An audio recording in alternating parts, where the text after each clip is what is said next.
Hello, guys. How is everyone doing?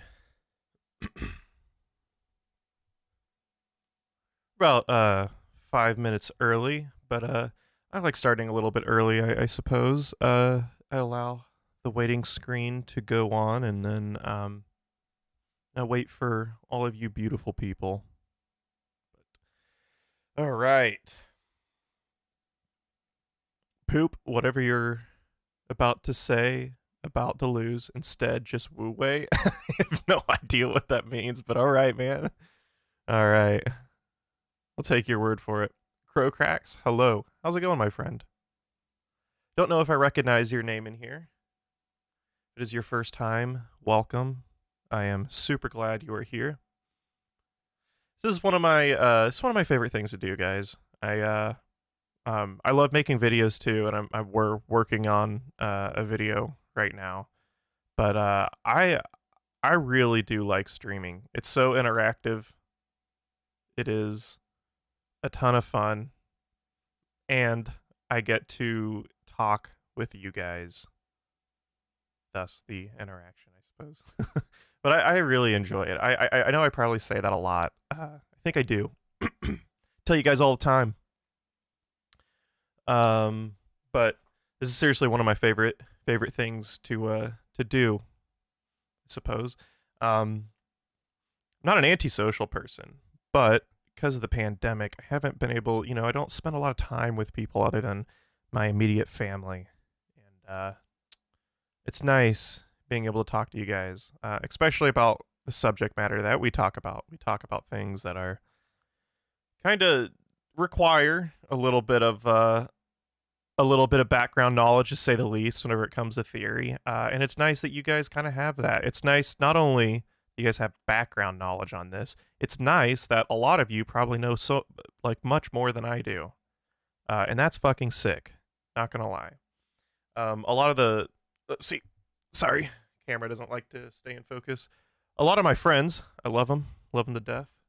And it's not just like, God damn it, my camera, guys. Is it me or is this out of focus?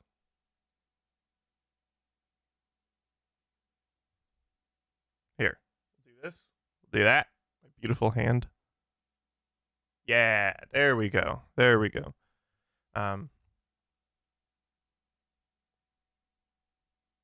there we go. All right. Anyways, yeah. So, most people don't know anything really about theory. I say anything. They know some things about theory, but they don't know a lot about, like, at least philosophy and theory post 20th century. I mean, that's even generous, right? Um, and it kind of sucks, but I mean, to be fair, theory has been partitioned into something that's fairly kind of elite academic-y, and not only just academic stuff. It's like it's not postgraduate, but it's graduate school stuff, right? The stuff that we talk about. I mean, what is it, like 40% of Americans only have a bachelor's degree, and then they don't even teach. They don't even teach this stuff most of the time, and in undergrad schools. I don't know. Europe is probably different, but in the United States, that's the case. So I like being able to have a community of people like you guys. I think that is so fucking cool. I think it's super cool. And, I'm just, I guess I'm just a milquetoast white boy from the Midwest. So, damn, my camera's not wanting to stay in focus. Hello. Oh, a world to win. Hello, Ian. Happy Monday. Happy Monday, my friend. How's it going? Thank you all for being here, though. So I feel very I feel very thankful to be able to do this and have at least have a community and an audience. It's pretty cool. Like, it really is. I'm not only cynical about the internet, was what I was gonna say. I'm also cynical about my goddamn camera. Come on. The fuck.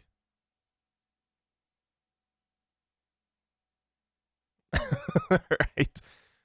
Let's see if this is. No, I'm not totally cynical about the internet, but I am pretty cynical about the internet. It's pretty bad in a lot of ways, but it's also reflective of a lot of the worst characteristics of us, right? And not only us. I don't say us in like some fucking essentialist, biological essentialist shit.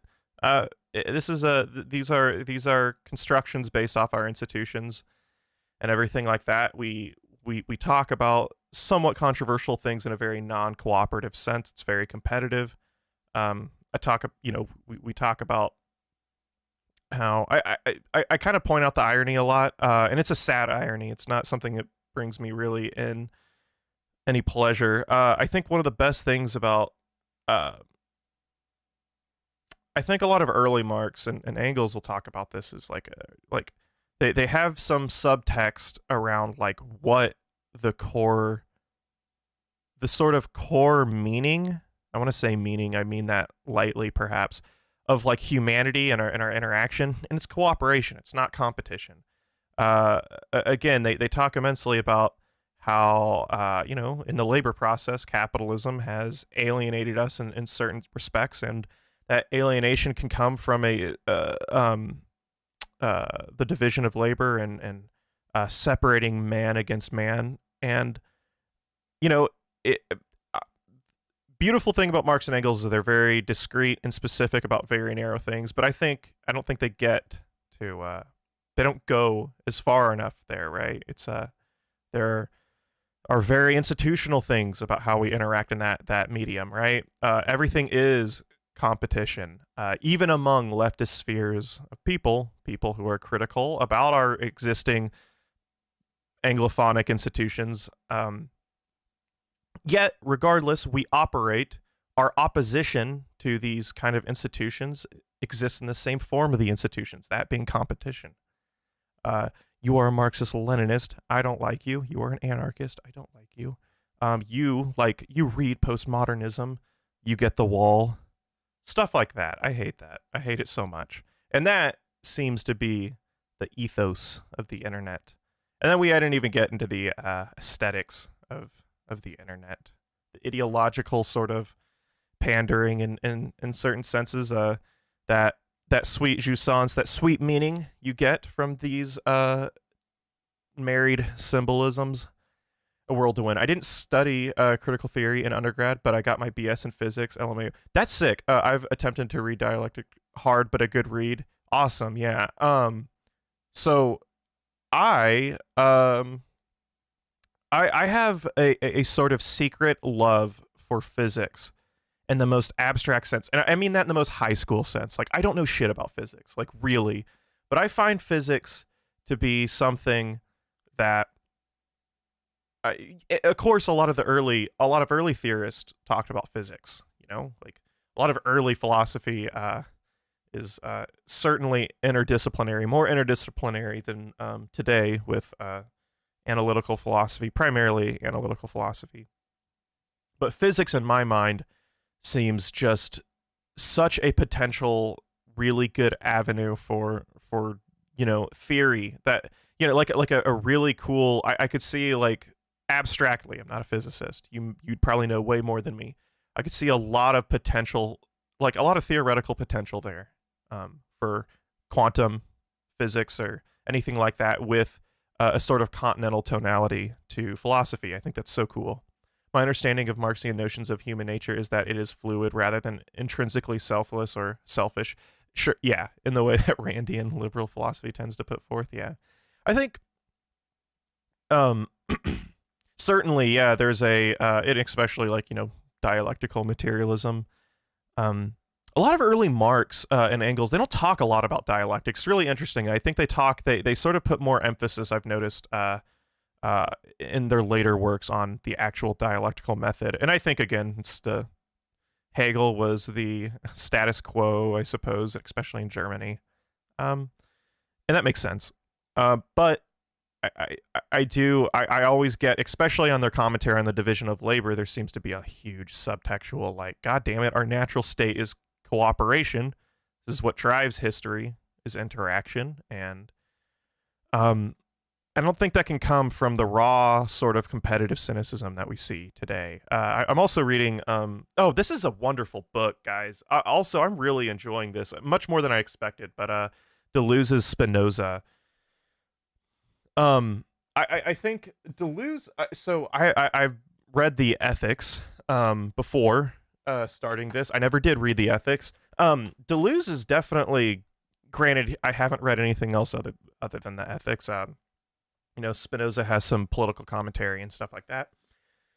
He draws some pretty interesting conclusions about Spinoza that I wouldn't initially come from, but they're extremely like they're pretty.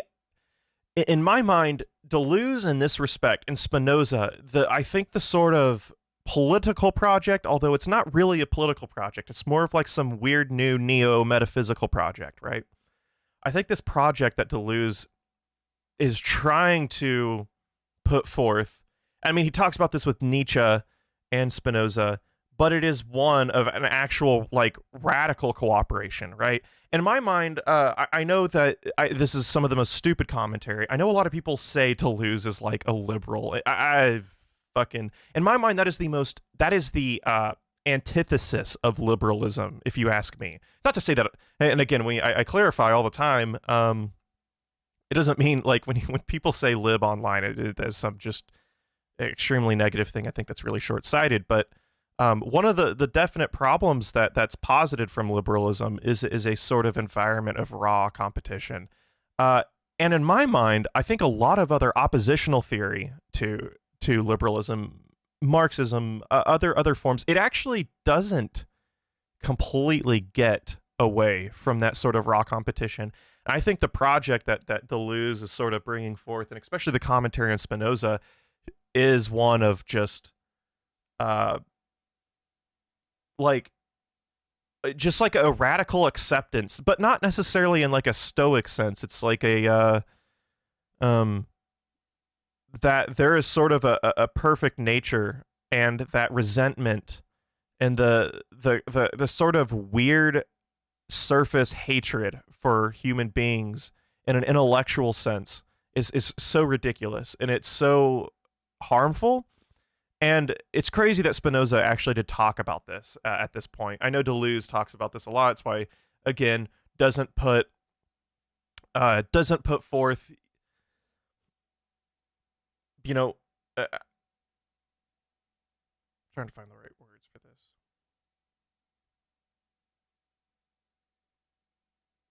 I don't think. I think really just that the most abstract sense, the simple language, is just cooperation. Really, and I like that a lot. That's pretty, and it also brings, in my mind, it's a little bit more joyful, to say the least. All right, I'll go down and chat. I'll interact with you people, you wonderful people. That sound kind of bad. All right. I wouldn't understand shit. Excel doesn't understand. Let's go. You're 100% right. Ugh, sorry, you're 100% right. But how are we supposed to collaborate with people who have completely different goals? I don't think so. It's like no. That's like I get that. I get that in a really conceptual sense. I think it almost is deeper than thought, though. It's not. And I think collaboration, collaborate, has to be a little bit more broad in this context, right? Like,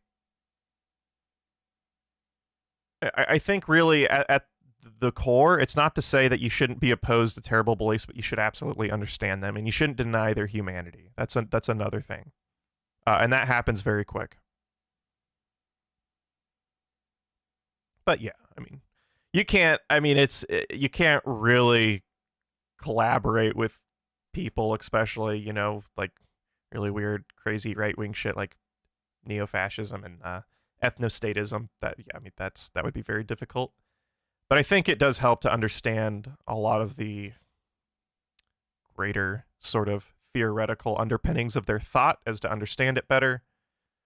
And we ought to be careful not to overly moralize these things.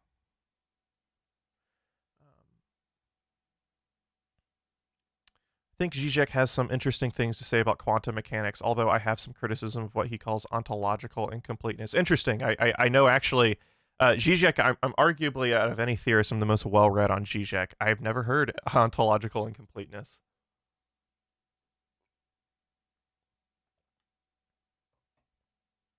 It's a nice book. All the monographies of Deleuze are great.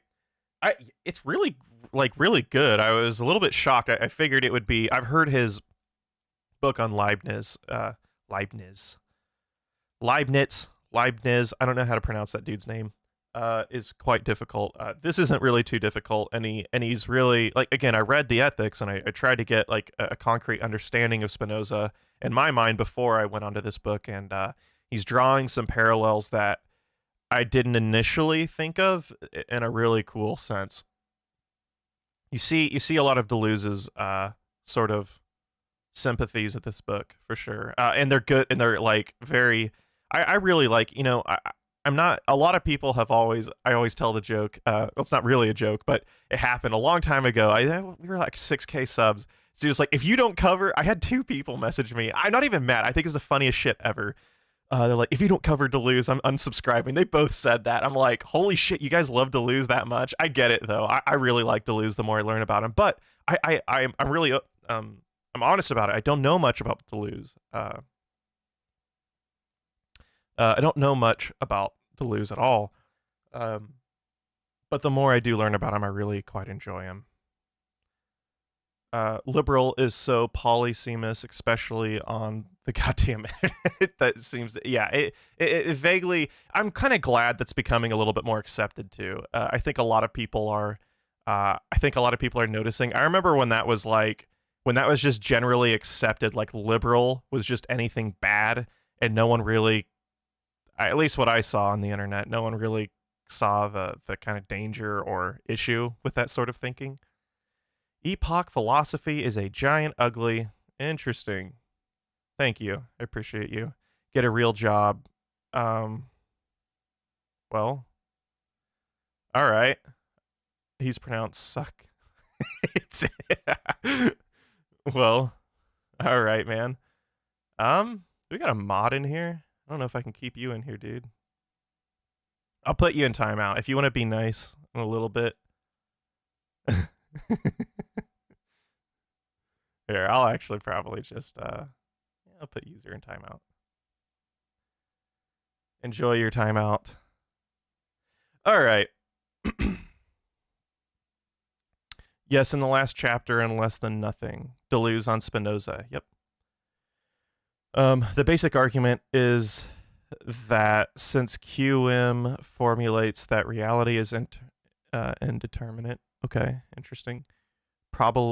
Okay, at the most fundamental level, that this is not simply a product verb. Ah, that's okay. Um, by indeterminate, do you mean like something where like there's essentially like the opposite of free will, like, and it's based on a sort of probability? I know with like quantum mechanics, there's sort of the I know the best, at least the simple explanation for me was take particles, particles on a beam. You shoot those particles through, and at some point,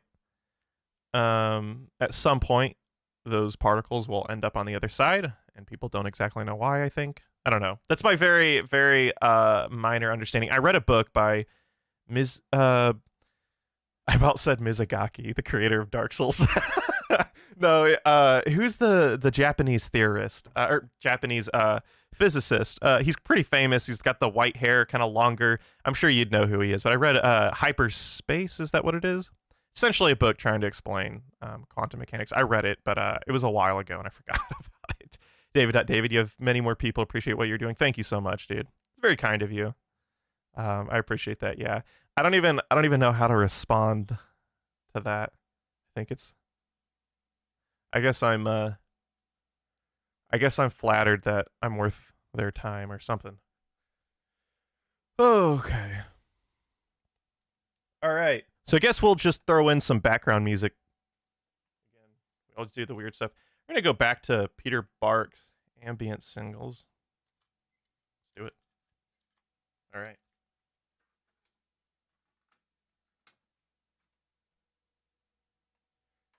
Start that up. Michio Kaku? Yeah, is that it? I don't think that was it. Yeah, I think that might be him. The Heisenberg indeterminacy principle states that position and velocity of a quantum object cannot be. Okay, gotcha.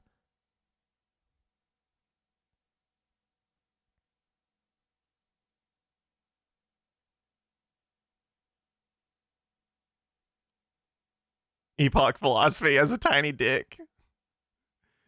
Indeed, I do.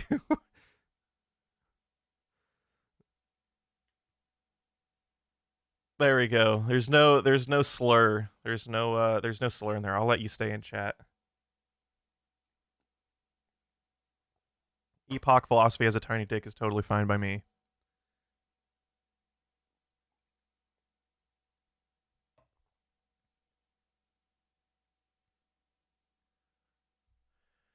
Um philosophical question of the day. I love you. Do you love me back, bro? Yeah, of course I do. Of course I love you. What the fuck kind of question is that? Um all right. Epochian pronunciation. Epochian or homophobia is, suppose, in the sense that Zizek talks about violence being the essence of sort of the essence of weakness in some sense, in a weird paradox. I guess homophobia could be considered gay. That a lot of homophobia probably stems from those very homoerotic urges. All right. We got music. Zizek would say the moment you have an answer to why do you love me, then it's not love. It's true. Love is that sort of sublime thing that explaining it mutilates it.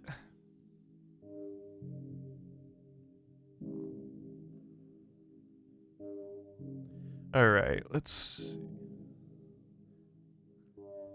Is Zizek poop because he wants to burn Anti-Oedipus? That's interesting. I know Zizek sort of qualms with Anti-Oedipus, or at least the project with D&G. Well, is it really anti? Like, I don't know if that's really it. I haven't heard him talk a lot about Deleuze. That would be interesting. I know he's a little bit more not a little bit more. He's much more of a Hegelian. But I think one of his qualms is that what Deleuze talks about in a lot of ways is already sort of dialectical. It doesn't necessarily necessitate a complete rejection of Hegel. I cannot speak on the validity of that. I have not read enough Deleuze at all. Arguably, I haven't read enough Hegel. So yeah, I think that's my understanding of where Zizek's coming from, my small understanding. But I'd be interested. I would wonder what his other qualms, if there are more qualms with this sort of theory posited from Deleuze and Guattari.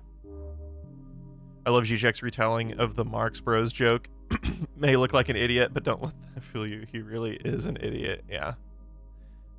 Yeah, I mean, that is the most Zizek joke for sure.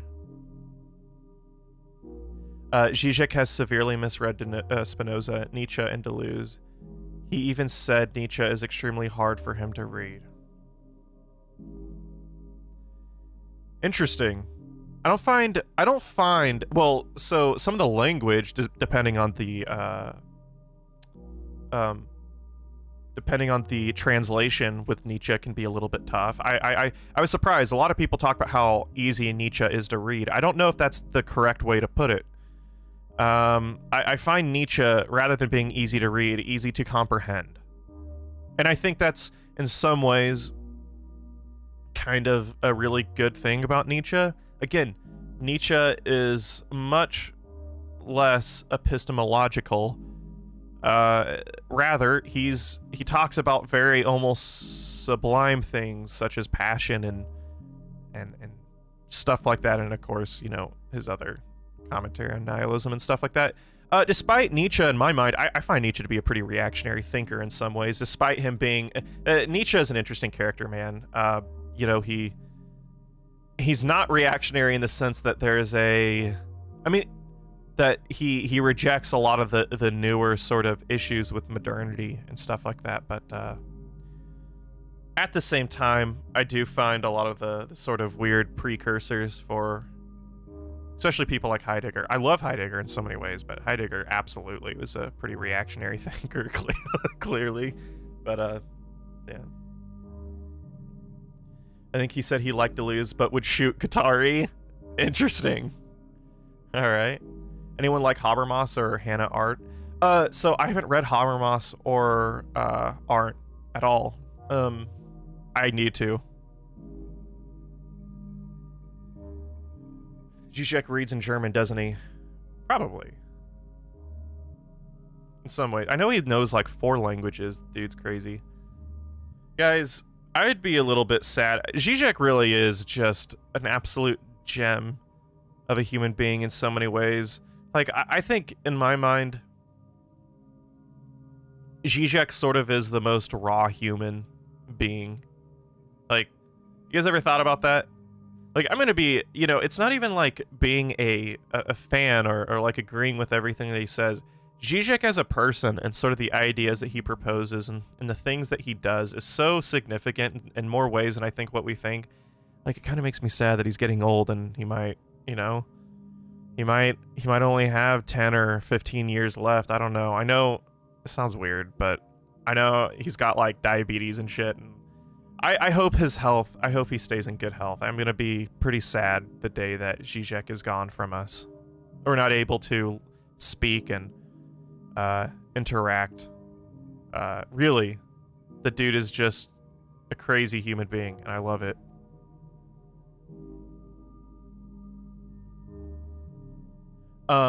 Isn't Nietzsche considered one of the first precursors of postmodernism? Absolutely, and that doesn't get talked about enough. Nietzsche is a postmodernist in almost every way. A postmodernist. I don't like putting postmodernism. I think this gets talked about too much. Labeling philosophers as postmodernists, I think it's the most stupid thing, because postmodernism is totally... It's again, we talk about this. The best way to conceptualize postmodernism, really, is a cultural logic, right? It's a state that we are in a way, and maybe a social sense, maybe beyond construction, but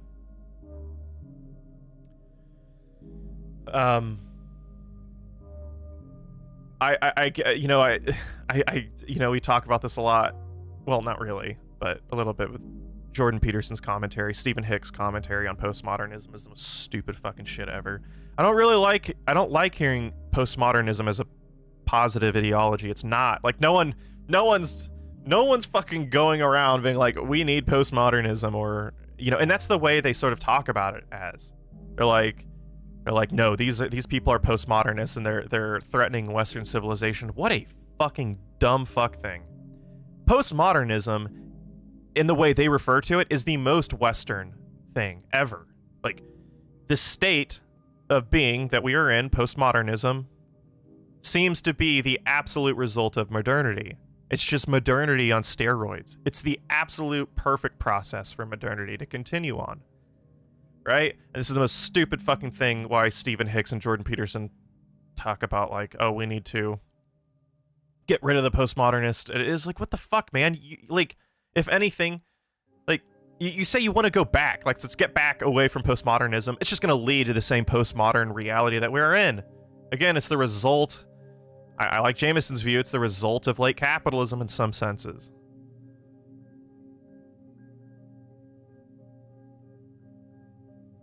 Have you ever thought about attempting to interview Zizek? Are you kidding me? Absolutely. I would be such a happy man if I could do that. I don't know how to get a hold of him. I know some people do. I don't want to ask these people how to get a hold of them because I'm sure they're asked that all the time. But I would love to interview Zizek. I have questions that I've never seen anyone ask him either. Zizek's diabetes is pretty bad considering he's living in Slovenia where COVID isn't being combated at all. Oh, God. Yeah. Epoch, remember that you promised us to watch together Zizek jokes in your streams. I apologize. I don't know if I completely remember that, but that's not a terrible idea.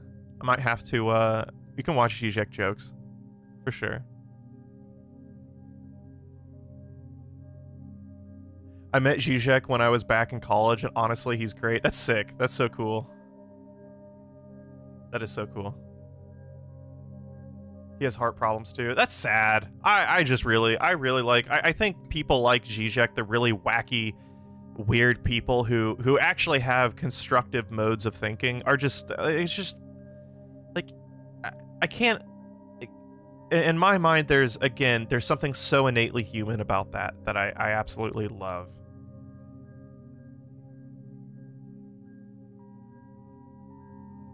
Really want to see him direct a movie, not a documentary or a weird theory thing, but it's, yeah, MCU. Dude, but straight up give Zizek MCU level resources to make whatever the fuck he wants. Absolutely. Absolutely.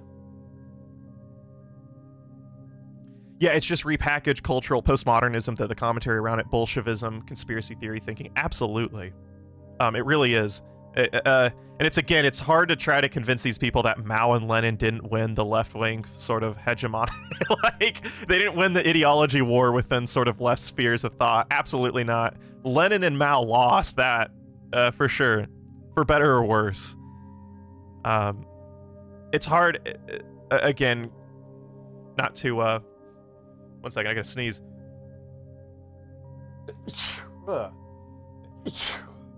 Not to shit on Dave Rubin's entire political existence, but the left, there is a thing of the left. I get a little bit cynical about our conceptions of political spectral thinking that we employ for political thought. I don't like it. I don't like the left-right continuum. Anyways, besides, for the sake of language, I don't want to ruin Dave Rubin's day by saying that the left are the collectivist. They are the ideological collectivist. Fuck no. Diversity of ideas almost purely exists within the left. It's the opposite of what the fuck he says. There is no diversity of ideas on the right. Absolutely not. There are immense diversity of ideas on the left, and in some ways, I mean, in theory, that's good, but in some ways, absolutely, when it comes to immediate action, it sort of does cripple political projects with the left. Absolutely. Leftists can't agree on anything. Right-wingers, they're very politically tactical, and much more so than left-wingers. Left-wingers are much more principled, I would say. But yeah, sorry, Dave Rubin, you're a fucking moron. Go fuck yourself. Matter of fact, well, no, I don't know if I would do that. I don't know if well, I couldn't resist that. I was gonna say, let's have Dave Rubin on. Talk to Dave Rubin, I guess.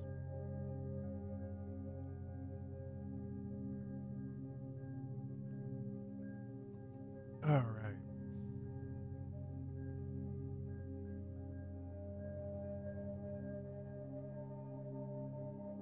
You know, Zizek is somehow the better version of Jordan Peterson. They have so many things in common.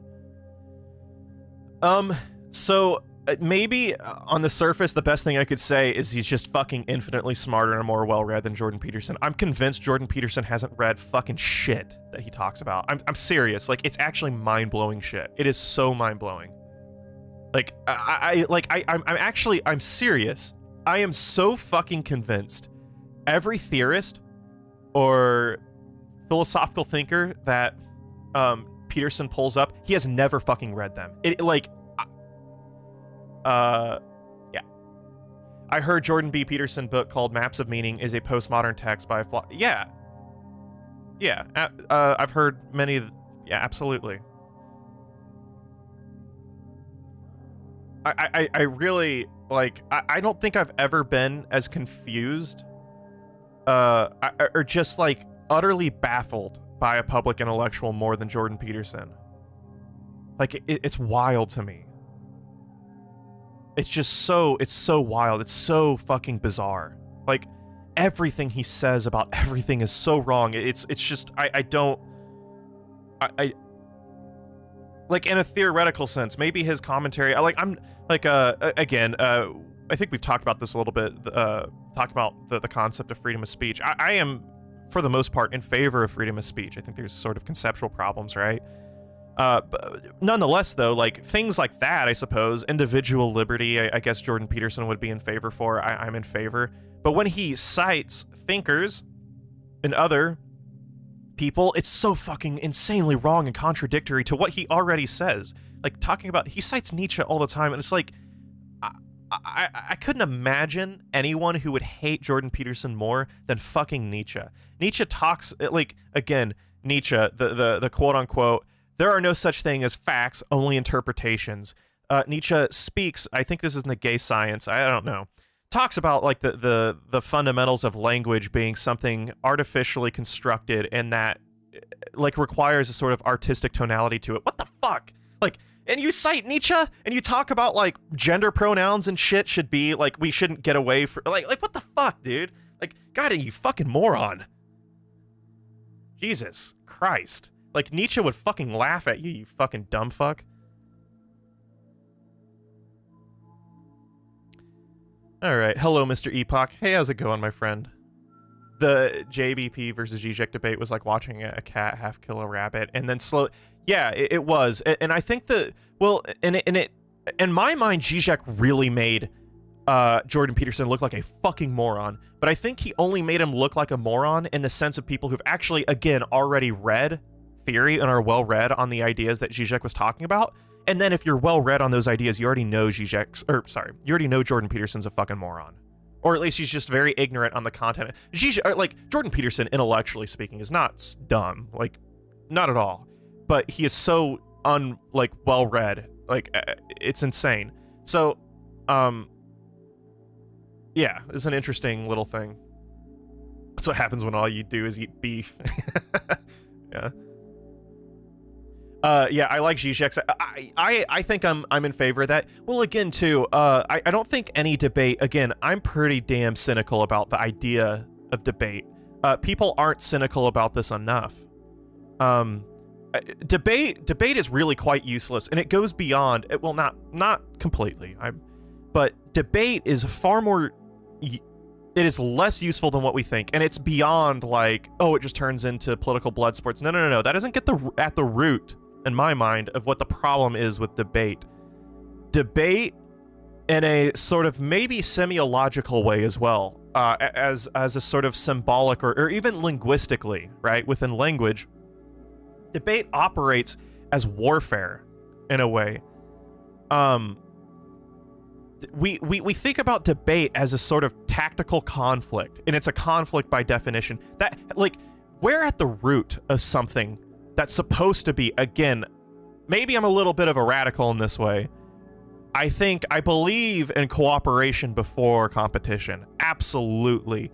And the idea that we should base intellectual endeavors on a sort of radical construct such as debate that is so radically fucking just competitive, that's fucking crazy. That's so crazy. We don't talk about this enough. Like, holy fuck. Like, think about that. We put so much stock into something that it quite literally only works by ripping out other people's conceptions of things. And in that sense, it's just crazy. It doesn't work like that. So in the most abstract sense, I completely agree with what Zizek was trying to do. That's not what Zizek shouldn't have I know a lot of people wanted him. That was the thing. It's like, God damn, why didn't he go in on him? He didn't. You only wanted him to go in on him because it would have made you feel good. And it's true, it would have. It would have been funny. It really would have. But it would have been just entertainment. Nothing really would have happened there. It would have been fucking hilarious. I get it.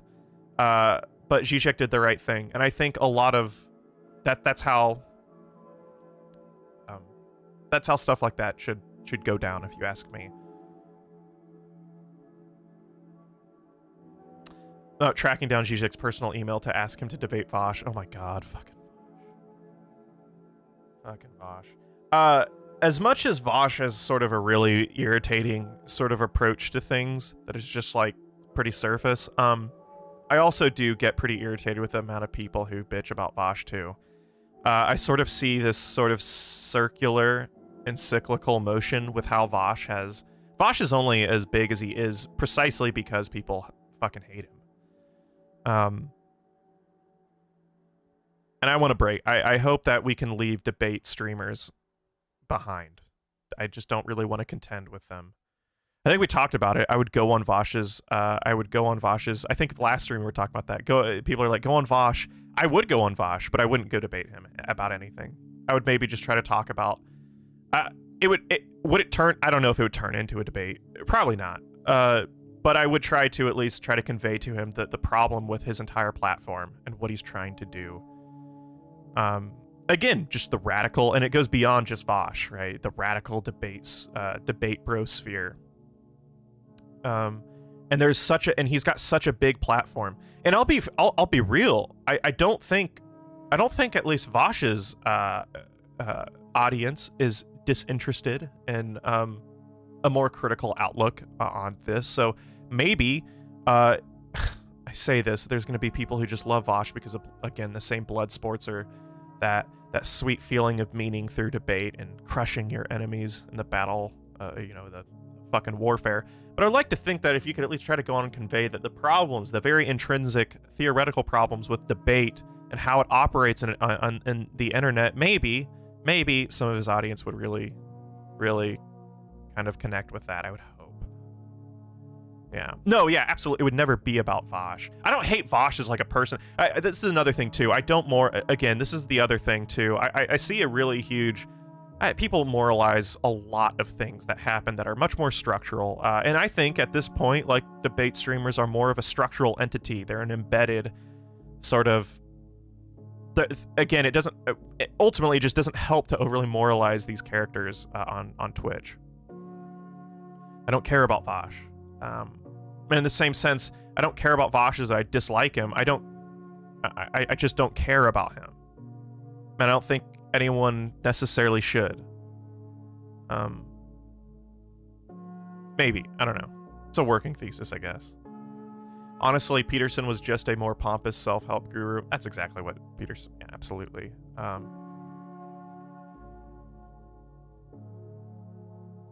It's absolutely what that is. And I obviously, like, self-help sucks. But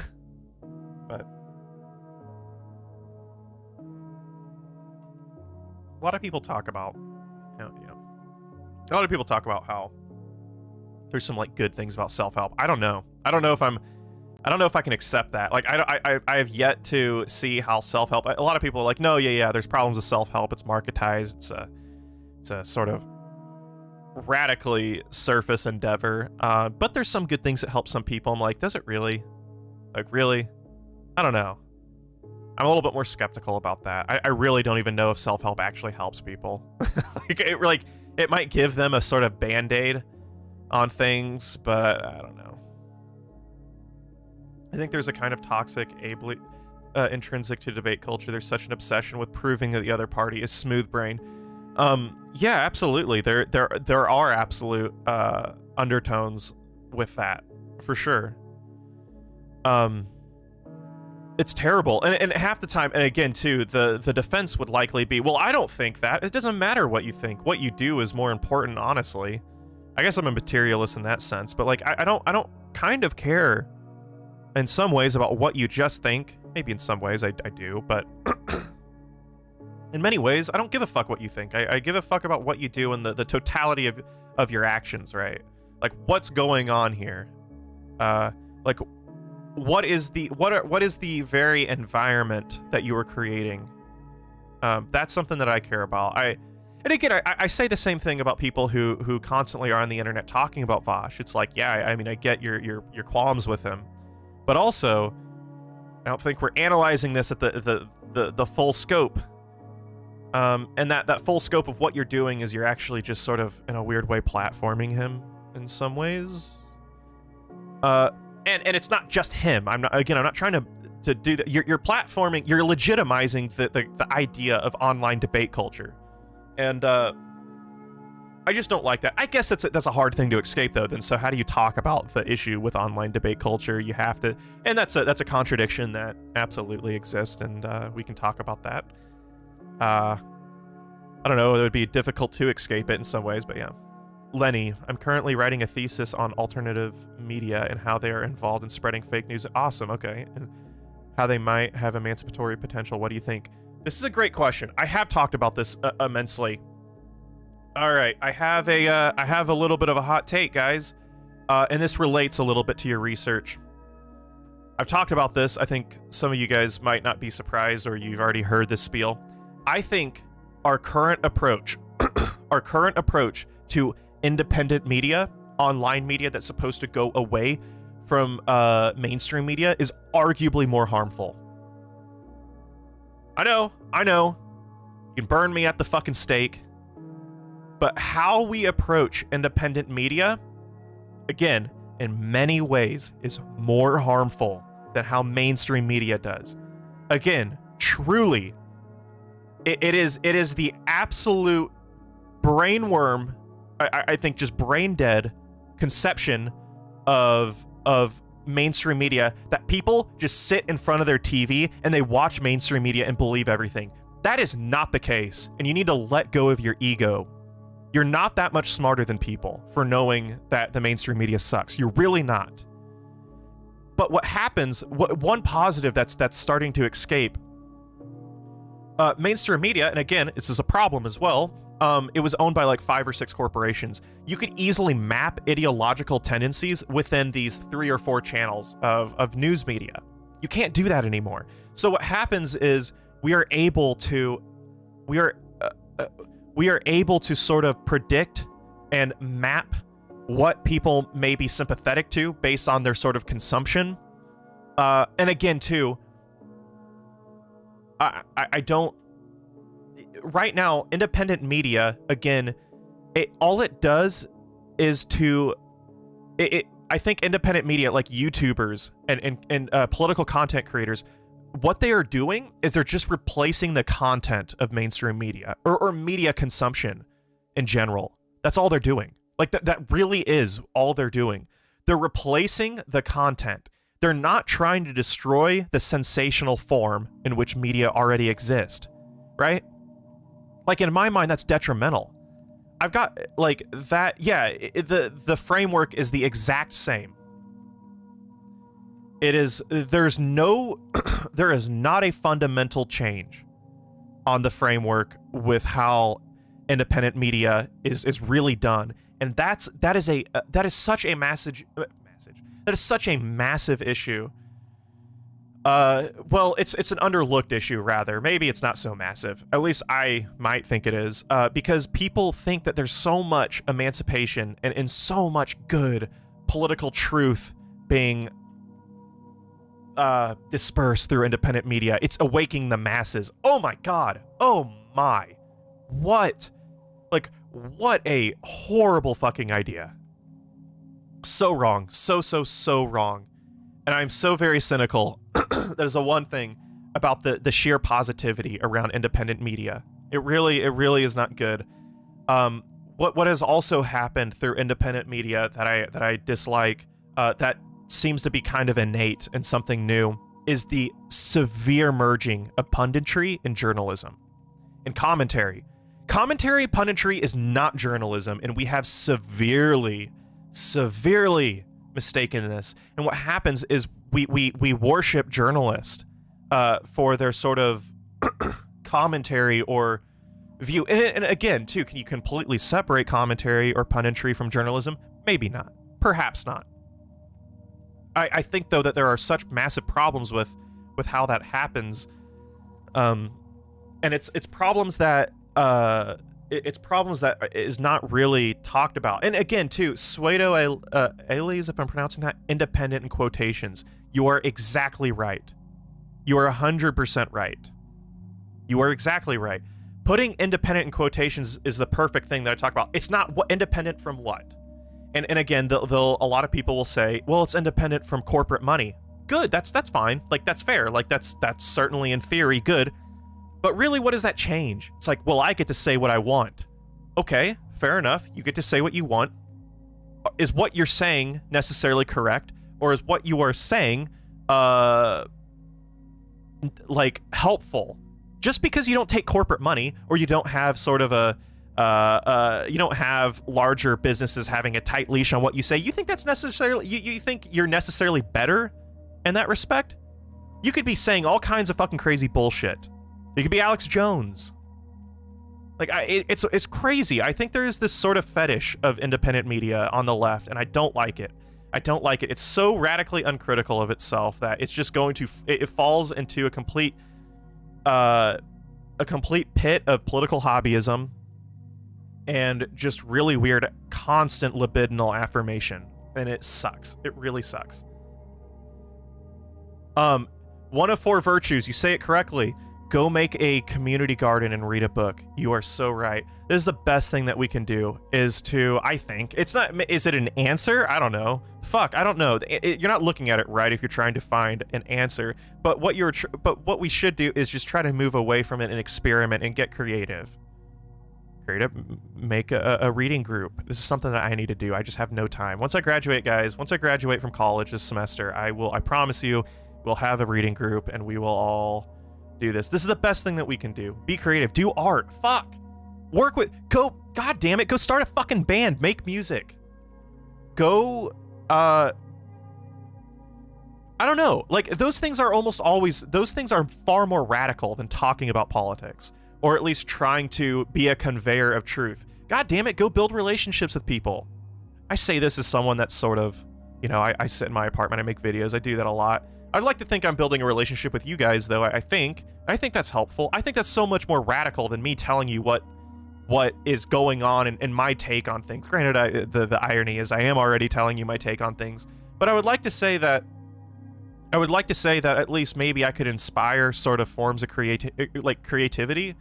Like, maybe you guys should start your own creative endeavor on YouTube. And by start your own YouTube channel, it's not to, a lot of other, like, journalists will say, hey, thank you so much. Independent media has made people aware of the class struggle. It's creating class consciousness. That's why the oligarchs are starting to censor it. Thank you, David. Thanks so much for the $5. Trying to answer that. I'm thinking about that.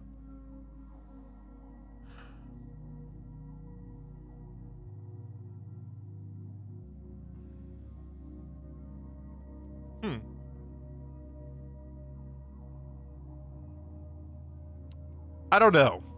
Maybe I think that might be true. And I think, again, it's not to say that independent media is totally like a bad thing.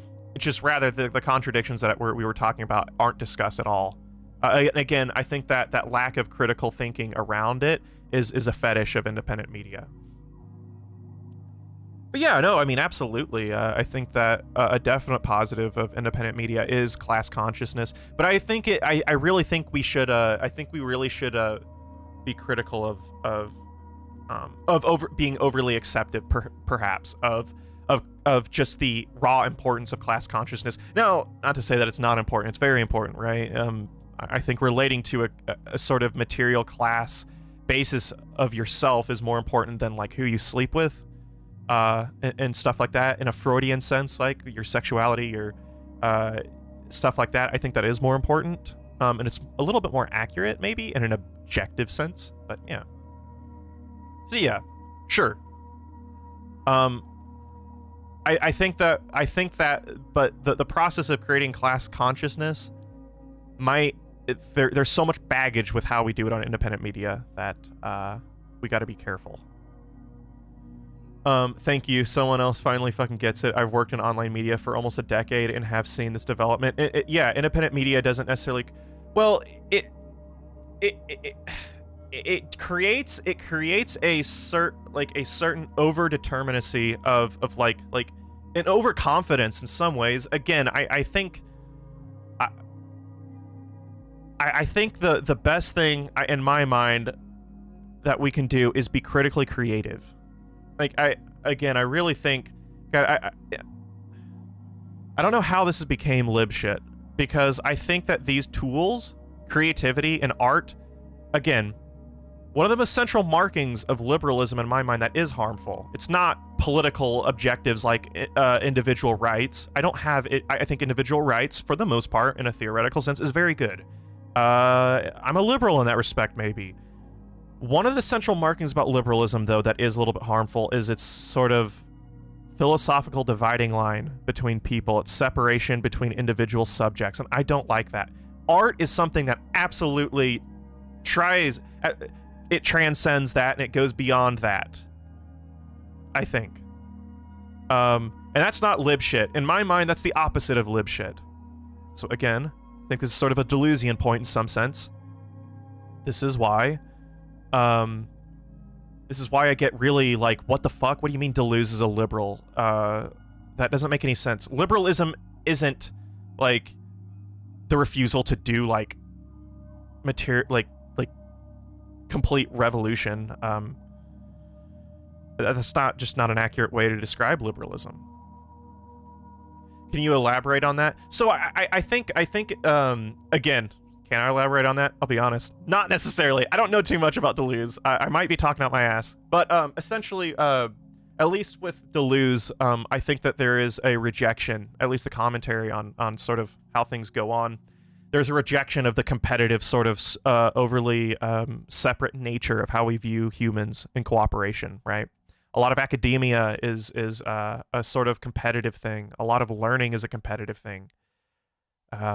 He talks a lot about how Spinoza lived in such a like Spinoza lived poor his entire life. He rejected his father's inheritance and all of these things. And I think in my mind, Deleuze thought that was extremely noble. That Spinoza didn't have an inherent want in some ways for status or anything like that. Rather, I think Spinoza really just dedicated himself to creativity and trying to find out ways and different modes of thought and stuff like that. Is there a definite way to describe liberalism? Probably not. Fuck no. Probably not. Lucerdo's book on liberalism is a mind blower. Interesting. Okay. Lucerdo's. I'll have to check that out. I find that learning liberal political theory is much more interesting than I think what people think. It's a bit different. I think when you learn liberal political theory, you understand actually how how liberal we still are, even in counter-liberalism or supposed counter-liberalism. Some of the most prescient arguments that aren't necessarily bad either. These aren't wrong. One of the most prescient one is people's argument for abortion rights. People say, like, my body, my property. That is such an inherent liberal argument. Is it wrong? I don't know. Not necessarily, I don't think. Fine, fair. Make that argument. We live in a society full of liberals. I think that might be a decent way to appeal to them. People care about their property. Again, people love the idea of ownership in Western society. So yeah, making that argument, it's like, no, it's my body. I can control what goes on. Again, it's the most Lockean point. The first property that you inherit, that you have, is your body, and it is yours. I don't think it's necessarily bad, but it is the way, but that is a very liberal thing.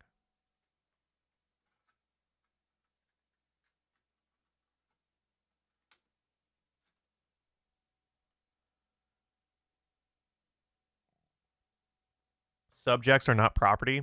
No, but your body is. But your body isn't a subject per se. Liberals weren't in favor of like slavery or anything. Matter of fact, liberals were incredibly anti-slavery. They know who the true use of money and who fix the measure of wealth solely with regard to their actual needs. Live content with little. Yeah. Yeah. I think in a larger political context, like, I think that is a sort of, okay, taking that at face value may not necessarily be all too helpful, be content with living with little, but I think that maybe that potential sort of framework would be helpful in a sociological sense, but I couldn't imagine placing political objectives. That's my only maybe critique, is the actual, but this of course transcends politics, and I really like Spinoza.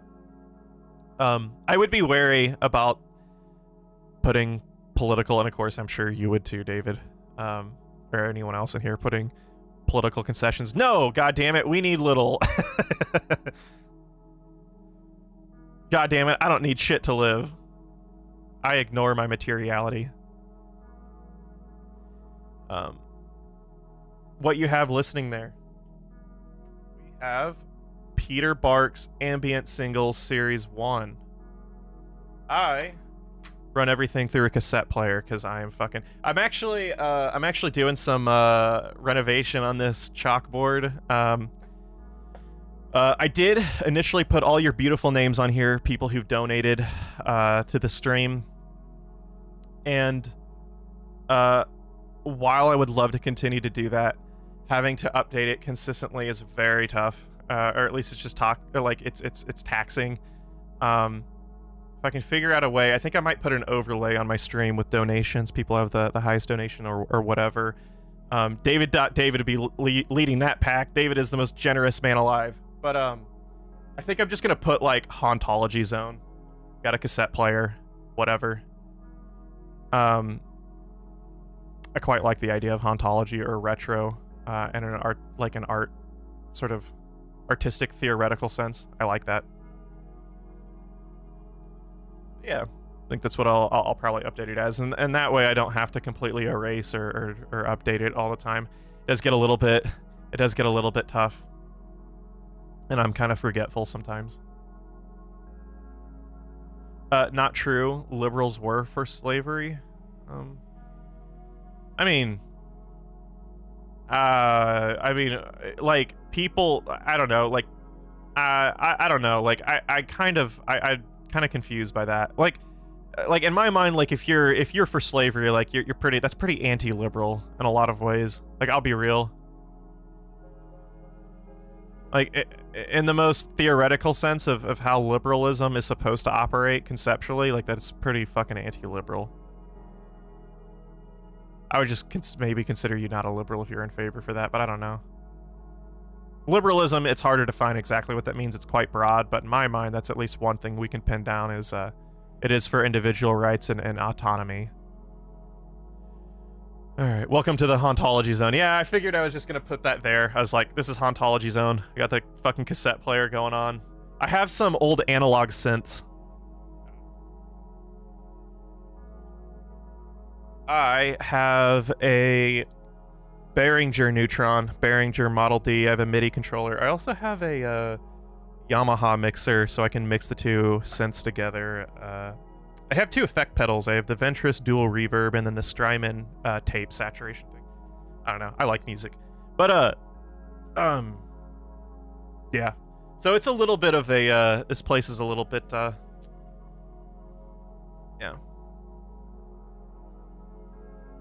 A little bit retro by definition, I suppose. Yeah. Let's see. Yeah,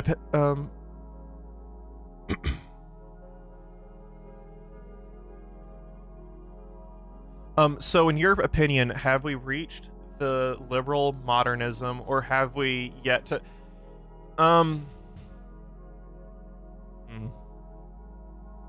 It's a question.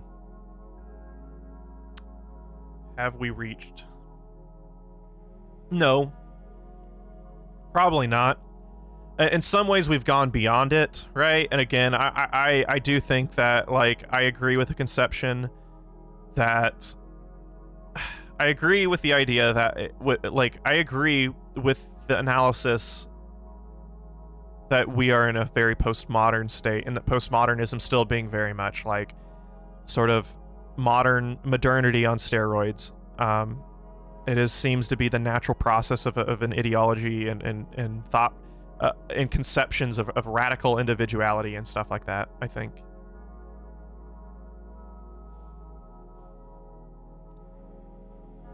The only people who were anti-slavery were the abolitionists?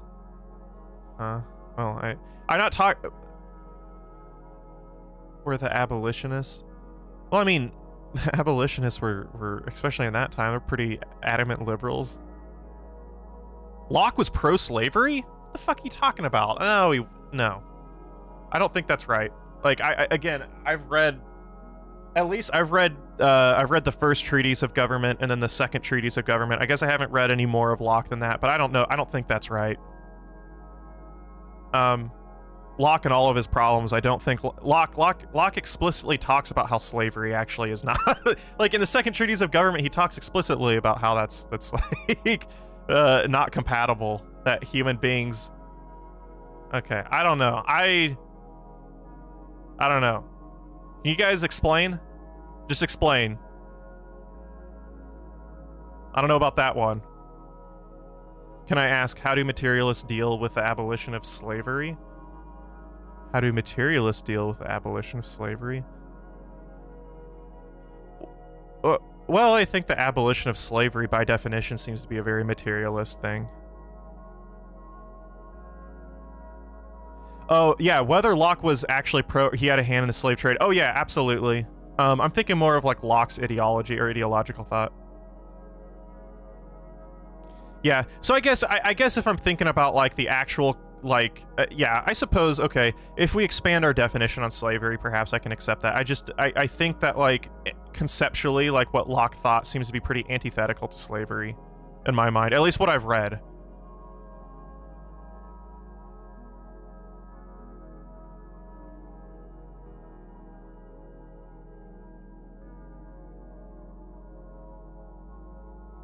Look it up then, dude. It's 2021. Jesus fucking Christ. Whatever, dude.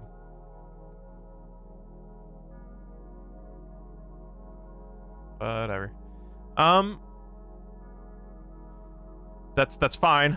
I suppose I will look it up. It's a little shocking. The second treatise yeah, the second treatise of government was pretty seemed pretty antithetical to the conception of slavery, but okay, that's fine. I have no doubt, commercially speaking, he probably was very much involved. It's quite late here already, so I gotta go to sleep in a bit. Thank you very much for giving us a chance to chat with you. Absolutely. A reading group would be nice. Take care, everyone. Thank you for hanging out. Is it Lenny or Lenny? I believe that's right. Sorry.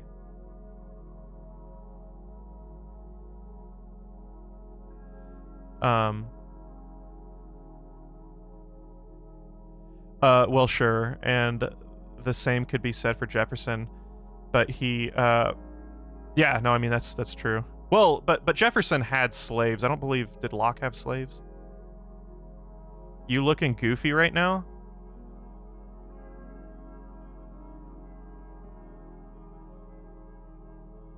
Fuck.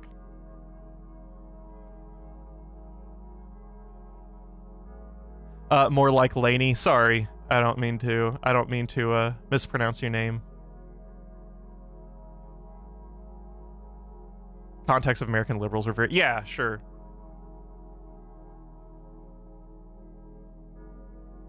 Have you read any Edmund Burke who was inspired by Locke? Yes, I have read Burke. I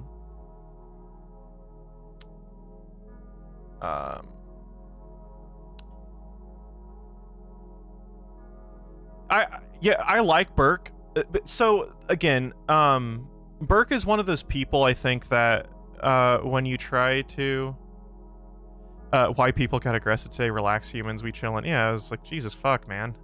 No, I mean, that totally may be right. I just, in my mind, the conception, the sort of theoretical ideas that Locke proposed seem pretty, like, antithetical, or it would be very contradictory to what Locke said to ever be in favor of slavery. But yeah, if you want to take a little bit more of a material approach, sure, I could see that, especially, like, someone like Jefferson. But in my mind, Jefferson was very much like, that motherfucker was quite terrible.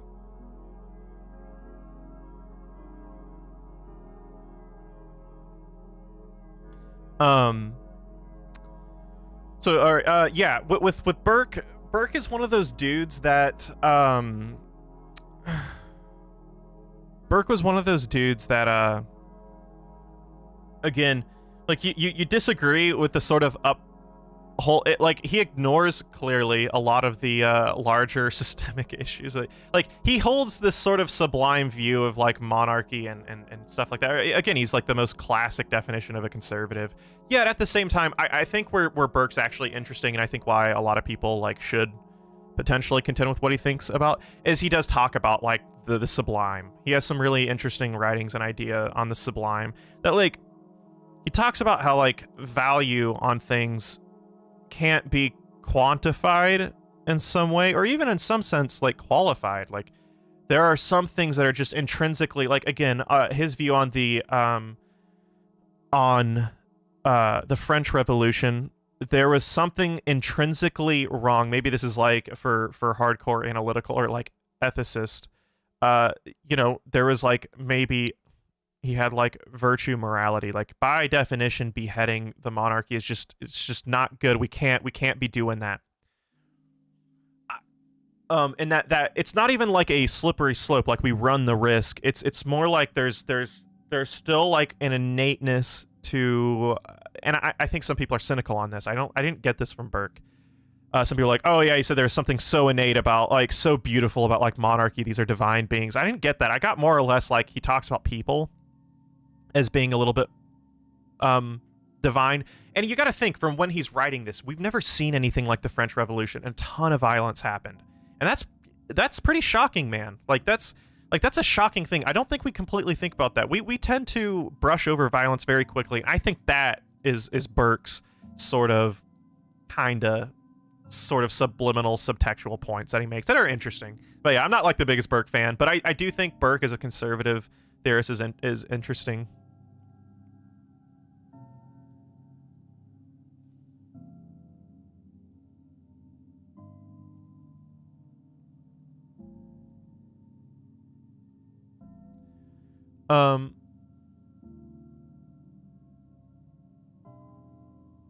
Oh, let's see. But if they didn't view them as men, it wasn't slavery. Sorry. We should stop calling them founding fathers. Yeah, I mean, they were pretty fucking terrible. Yeah. Yeah, for sure. Yeah, the political project within the founding fathers were quite bad.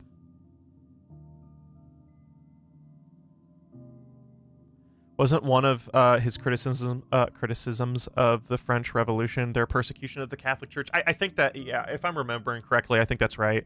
And again, he has a sort of sociological viewpoint with the church that is more important than just, like, Like, yeah, Burke was more of a like, it was more important than just like raw spirituality with God and how he's the absolute authority. Like, it wasn't necessarily like a religious argument for the Catholic Church. It was more sociological. I think Burke is, well, this isn't actually a radical opinion. I think many left-wingers actually.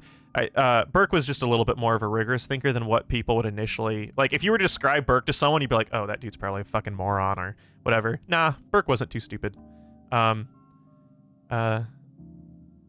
I think Burke has some little interesting bits, but in my mind, if you want to read about the sublime and stuff like that, or I wouldn't necessarily I wouldn't recommend Burke, I suppose.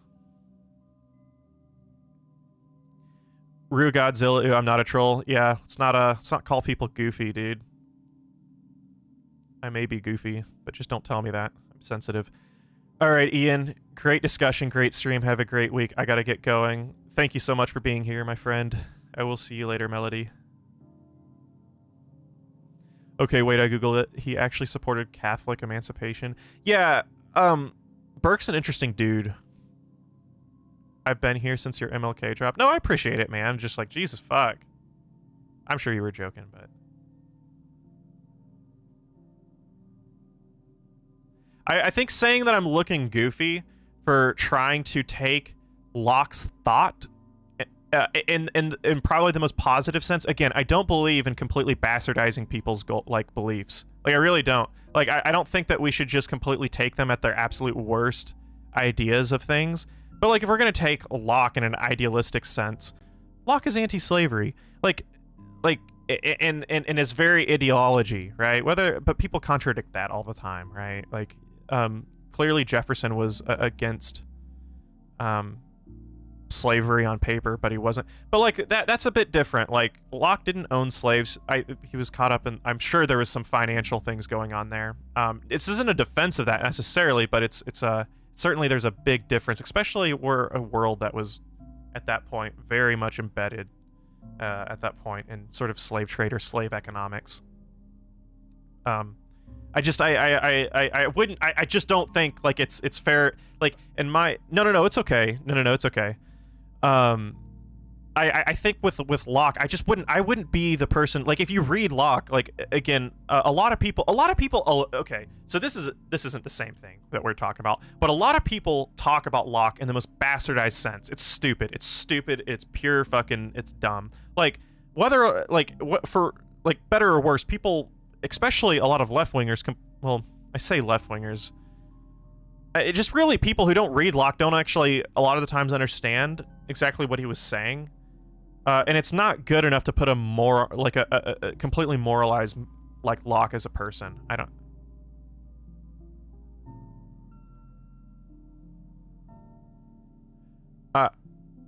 Liberalism as an as a conception, it is like, if you take liberalism at a lot of the core tenets of their ideas, their political ideas, it is anti-slavery. I don't know what to say. I don't know. Like, what's your guys' like, whether or not they do that in reality and there's a massive contradiction? Absolutely, sure. But in the same vein, there are all kinds of contradictions to how we approach things as Marxist or whatever. Holy fuck! Like, I don't know I don't know how to say. I don't know what to say about that. Like, they quite literally talk about the abhorrent nature of a sort of like Rousseau was so very much against slavery. Locke talked about the harmful nature of slavery. I just don't know what to say to that. Like, should I say, when they say that stuff in their book, should I say they're pro-slavery? Like, it's just I don't know. Like, that doesn't seem.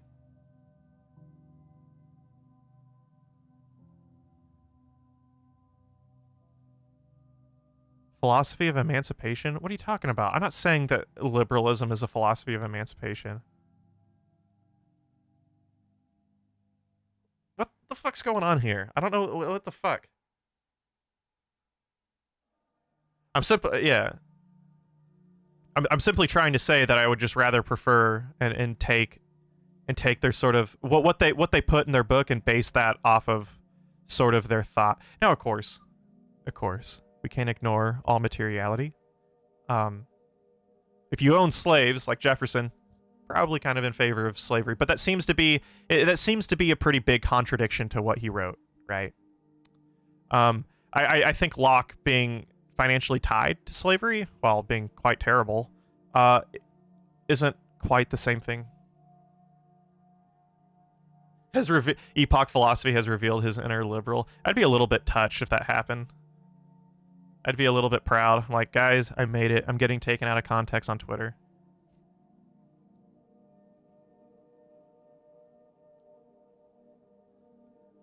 Maybe the idealist idea is anti-slavery, but liberalism...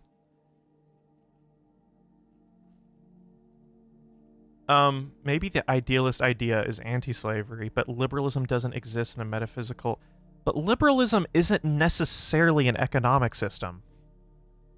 Right? Like, it's not...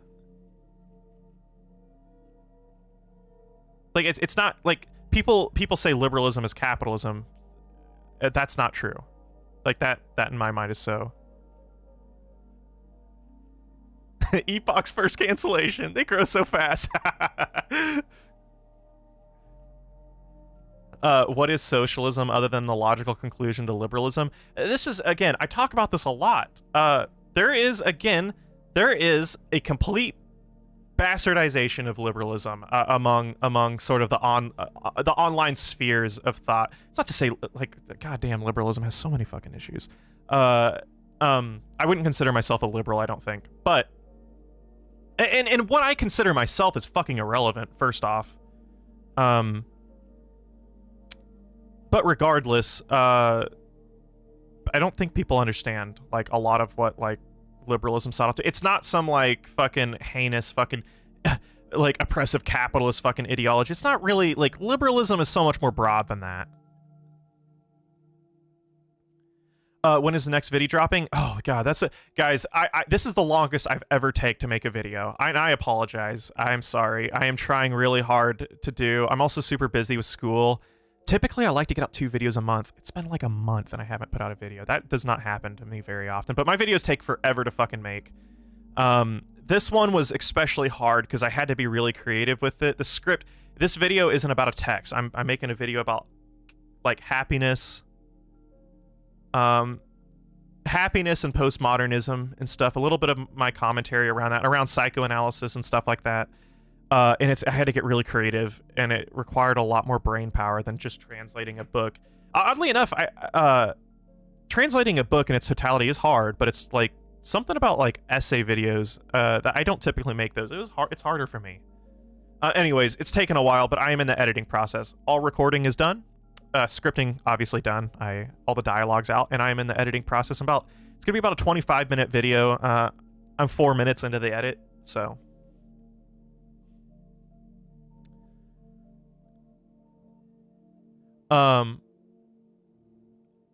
Yeah, no, Locke definitely wasn't a materialist for sure. Liberalism is pro private property, so it has a position about ownership and production. Yeah. But are we saying that because they're pro private property that they are pro slavery? I'm confused here. I think that would be very not good to put that. I don't think pro-private property is the same as pro-slavery. But despite all the contradictions with the conceptions of private property itself, right? Thank you so much, David. Thank you, my friend. I appreciate that, dude. You're always so generous, man. I really like all the tips. It helps immensely, dude. Thank you so much. You allow me to keep buying more of these guys. I actually prefer to do that. A lot of these people, they don't have any, they make really, guys, there's so many really good, talented artists, who make a lot of really good drone and ambient music that, I could stream on Spotify. I don't want to do that, though. Like, I feel like if I'm going to use their music on, on stream or something like that, I'd rather be able to support them, so yeah. And I'll always put their music in the description, but hey, your little tips allow me to buy more of these. More music for the stream, I suppose.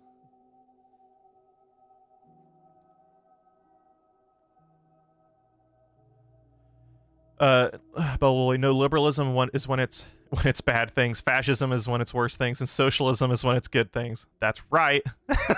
You got it. Bubble Boy is the real leftist here. Did you see the new Labor Kyle video? I haven't. I'm a little bit of a piece of shit. I don't watch a lot of content. I don't watch it. I think I've roughly heard about Labor Kyle on Twitter.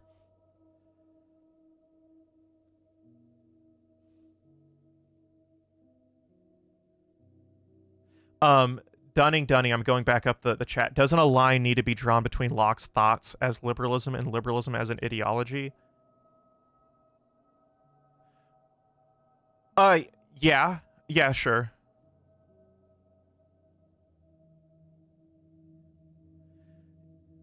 Yes, they are pro-surplus value extraction, and if it requires okay. They are pro-surplus value extraction. Hold on. Is the basis of your argument this?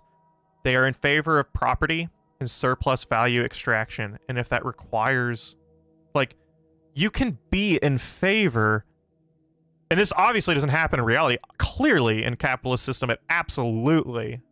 it posits a very, very slave-like exploitation, but to say that you explicitly, like, again, like, logically speaking, you can't be, like, pro-private property or pro-surplus value, and, like, anti-slavery, like, that's, like, at least our prior institution of slavery, that's a fucking stretch, man. And I think at least trying to elaborate it, like, in my mind, that's kind of an alienating concept. One, because it's actually, like, I think logically speaking, that's wrong. Yes, but I'm talking about reality. One, that's just, like, epistemologically wrong. Two, we're not giving people, if you're trying to convince or you're trying to elaborate on the issues of liberalism and even capital accumulation and surplus value, doing it by placing artificial barriers or putting a deterministic view on people's beliefs, that is good luck. And that is a problem that I see explicitly with a lot of Marxists, is there already is a posited sort of you already, it's a very elitist thing to claim what actually people think in reality. We can point these things out if there's contradictions with their thought, and we should do that. But to have an overly deterministic view on their actual core beliefs, that's when it's actually again logically not correct. That's not a good idea.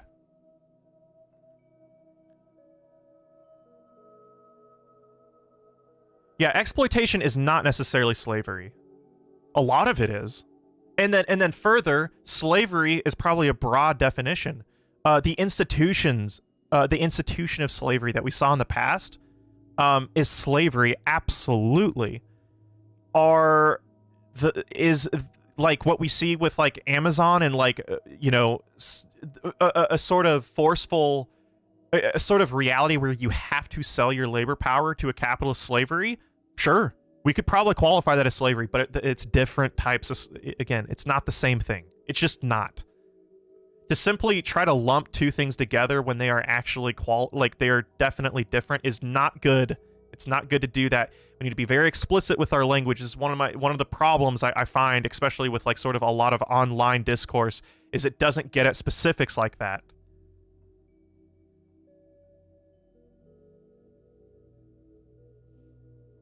And talk about liberalism, practice, and reality, not in the abstract. Okay, that's fine. Fair enough. We can take a very materialist approach. But I would argue, dialectical vegan egoist, what about you buying shit from Amazon? What about you purchasing things and partaking in an entire economic system? Again, it doesn't justify, like, being involved in slave trades. I think we have to be specific, though, and not lump things together. There are differences here. And it's not the same total thing. And I think we got to be explicit, not to get... this is one of the things that alienates a lot of people from potential sort of emancipatory political projects.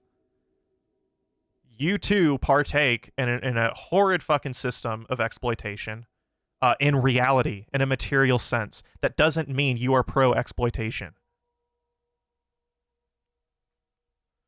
liberalism required slavery for its application. I don't think liberalism required it at all. I think that's, again, I just read that second part. Liberalism doesn't require slavery. That's a huge loaded term, required. Was there? It certainly requires exploitation. I think I can go there. But we are talking about a certain economic system and its values. Liberalism is not capitalism by definition. I live in a society, yes, correct, me too. I buy shit from Amazon. I tell people to bookmark my Amazon link, which you should do.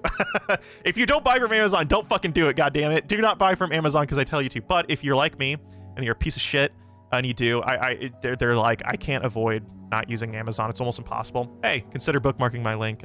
Gives me a couple bucks. In return, it's free. Anyways, Jeff Bezos got to pay me. But anyways, yes, I do too we do live in a society, actually. Didn't know if you guys knew that. This says a lot about society, what we're doing right now. But yeah, I do too live in a society, but we are talking about certain economic systems and its values. Liberalism isn't capitalism by definition, and you're saying, you just said this, and its values. Liberalism has values, that's what I've been saying, that is completely, in many regards, antithetical to the idea of ownership of another human being. That is anti-liberal, if you ask me. Like, I can't think about whether in reality it actually works one-to-one. That's another discussion. It doesn't, clearly. It doesn't. Especially, this is, again, why I get a little bit irritated when people talk about, there are very liberal arguments to be made against things like capitalism. And I don't think it's good enough to completely wrap liberalism up as some just horrible, evil entity, which is exactly how online it goes down. That's exactly like how like liberalism is approached. It's a moralized entity, and it has these total ideals that are actually sort of antithetical to liberalism half the time. Yeah, liberal ideas and practice would be anti-capitalist, and we can't ignore those values. And you just said that, but because we were talking about a certain economical system and its values. The values of an ideological system grows out of its economic base.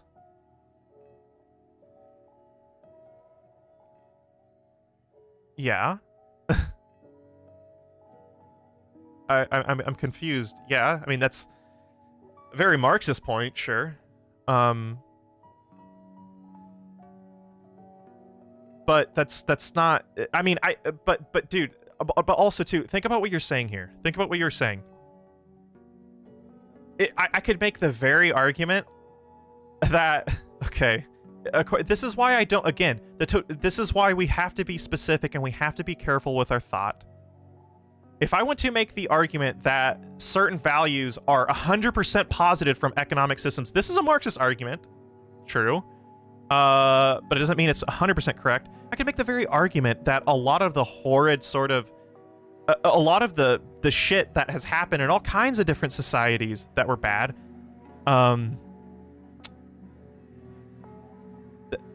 you know, like, again, is I don't think it's indicative. It's not good enough to simply say that horrible or that certain ideas naturally 100% are tethered to economic systems. I disagree with Marx there. In that sense, and if we do want to use that logic, fair enough. Let's use that logic. Let's talk about this. All right. If the sort of ideological positions come from an economic base, what about the process of Marxism-Leninism after the establishment of the USSR? Is the USSR perfect? Guys, no, fuck no. The USSR did a lot of heinous, horrible shit. Now, is that horrible shit naturally because of Marxism-Leninism? That the very foundational ideas of Marxism-Leninism developed from an economic system seen in the USSR. I mean, like, what, like, can we say that all the horrible shit in the USSR, this is exactly what conservatives say. Conservatives say this all the time. They're like, oh yeah, well, look what happened in Russia. It's not good enough. In my mind, it's not good enough to say all the horrible shit that happened in Russia is indicative of Marx's ideology or even Lenin's ideology or anything like that. It's just not. we can talk about sort of familiar ties, right? I think it would be very naive to say that economic systems don't influence ideology and stuff like that. I just don't think that it is the totality of that ideology at all. That is wrong. Liberalism isn't just capitalism. I really hope that's clear, because this is something that, or at least I can elaborate and make this kind of clear, because this is something that I see online all the time, and it's very totalizing and it's very alienating. And people can spot this people can spot this, and it becomes overly ideological. And people who are usually kind of open-minded and are critical of things, they'll see this and they don't like that, because there's something innately sort of wrong about it. I wonder if Zizek and Peterson could be talk about their shared hobby of decorating their house with USSR propaganda art. That's interesting. Okay, so USSR, so socialist realism art is some of my favorite kind of painting style. It's beautiful. It is so pretty. I think socialist realism is one of my favorite. The color palette and stuff like that. A lot of really really cool art was made during that time period. Something else that kind of sucks a little bit. Fascist art's actually quite pretty as well. There's a lot of or at least that's it's not necessarily. There's a lot of art that sort of is under the banner of fascism that wasn't necessarily supposed to be tied with fascism. But under socialist realism, it almost always is sort of ideologically tethered to that. Fascist sort of posited art is a little bit more elastic and stuff like that, but it's a lot of very pretty art made under those contexts.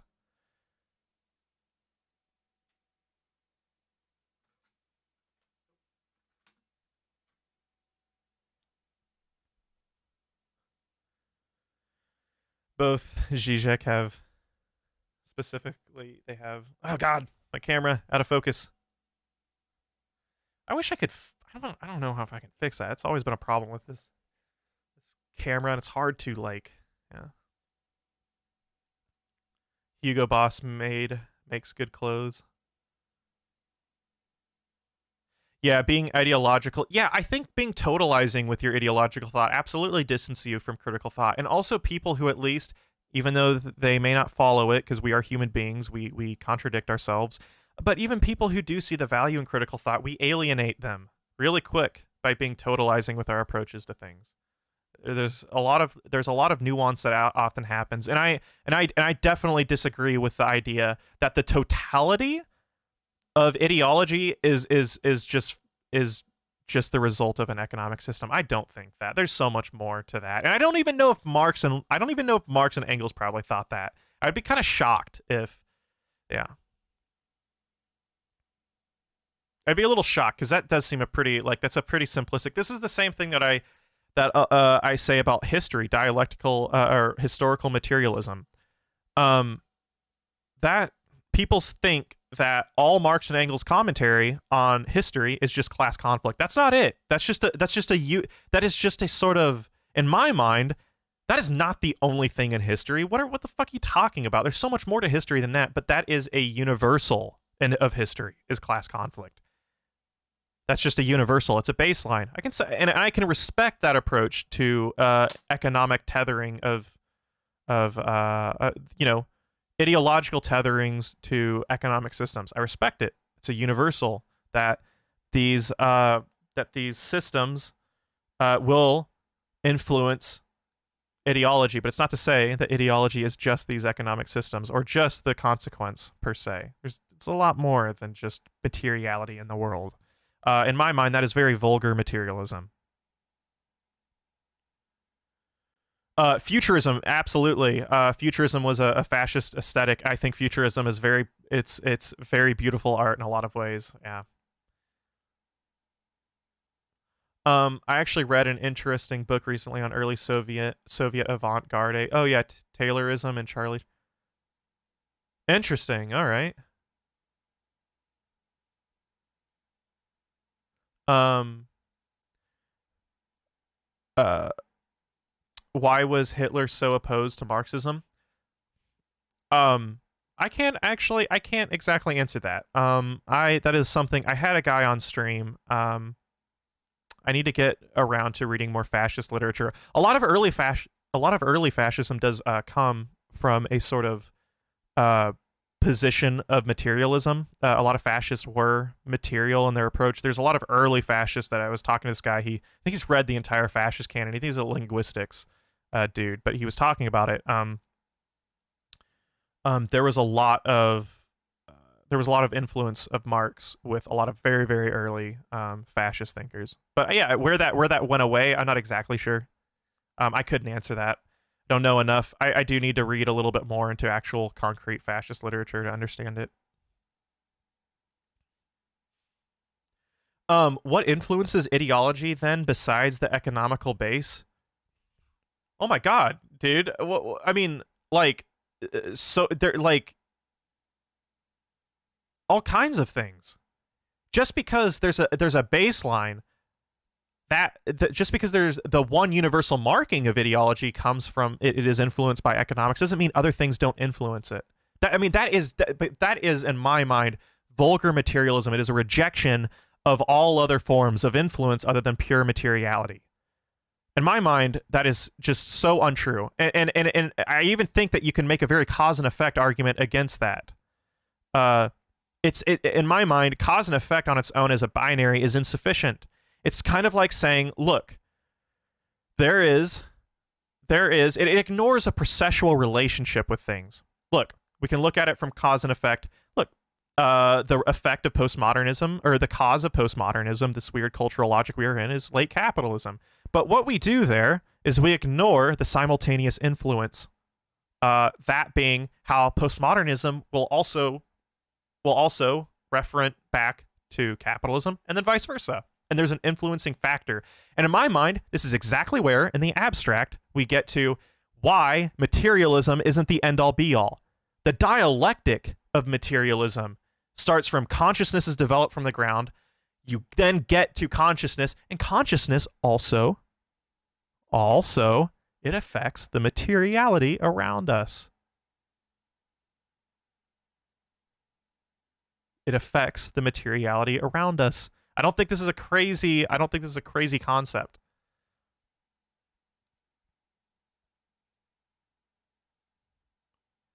This is why, again, vulgar materialism is just really fucking, yeah. I don't like it. I don't see how idealisms or ideas don't also influence the material around us. And I think by rejecting that is pretty damn dogmatic. We lose a lot of nuance about how the world is sort of experienced in a material sense.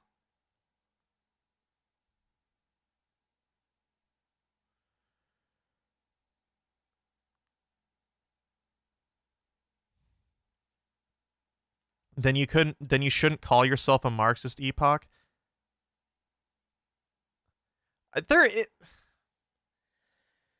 Oh my, oh my, oh my, oh my.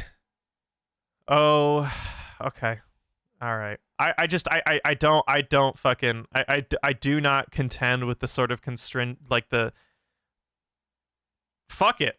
If you don't think I'm a Marxist, fair enough. I don't give a fuck. I'm not tethered to that identity. There are things about me, a lot of the core baselines of my understanding, especially around sort of like immediate politics, is very Marxist. Whatever. That's not good, and if that's not Marxist enough, fuck it. I don't fucking give a fuck. Whatever. Yeah, Marxism in many ways is a method, not a dogma. It's not a stagnant entity that you have to check off a certain list of things that you believe, and then you are Marxist or not. Same thing with being a liberal. Same thing with even being a fascist. That doesn't matter.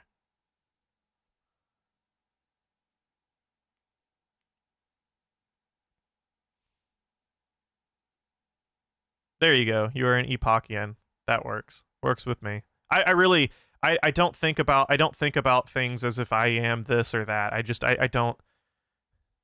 Guys. Whether I am or not is not a thing. You know what that kind of stems from? You know what that sort of, and this is okay. Listen, it's all right. But you know where that sort of line of thought comes from? Prepare yourselves. Whether you are something or not, prepare yourselves. I might disappoint you. That's some liberal shit. That's liberal. It's okay. Like, that's fine. But don't tell me that sort of the sort of mapping of an identity isn't inherently something sort of found in a lot of liberal theory, because it fucking is. But I do see a lot of Marxists. I do see a lot of Marxists. They're like, oh well, they're not a real left. I love that. I fucking love it so much. A lot of online Marxists. A lot of Marxists online, they're like, he's not a real leftist. He's not a real Marxist. I'm like, you are ironically partaking into an entire structure of identification in a liberal lens. Like, it's hilarious. I love it, actually. Hey, David, Hitler hated Marxists. Thank you so much. Your dad's here. Hitler hated Marxists because fascism is based on hierarchy. Marxism is based on equality. Yeah. Locke versus Rawls, Spinoza. Mm-hmm. I think yeah, I think that's right. Yeah.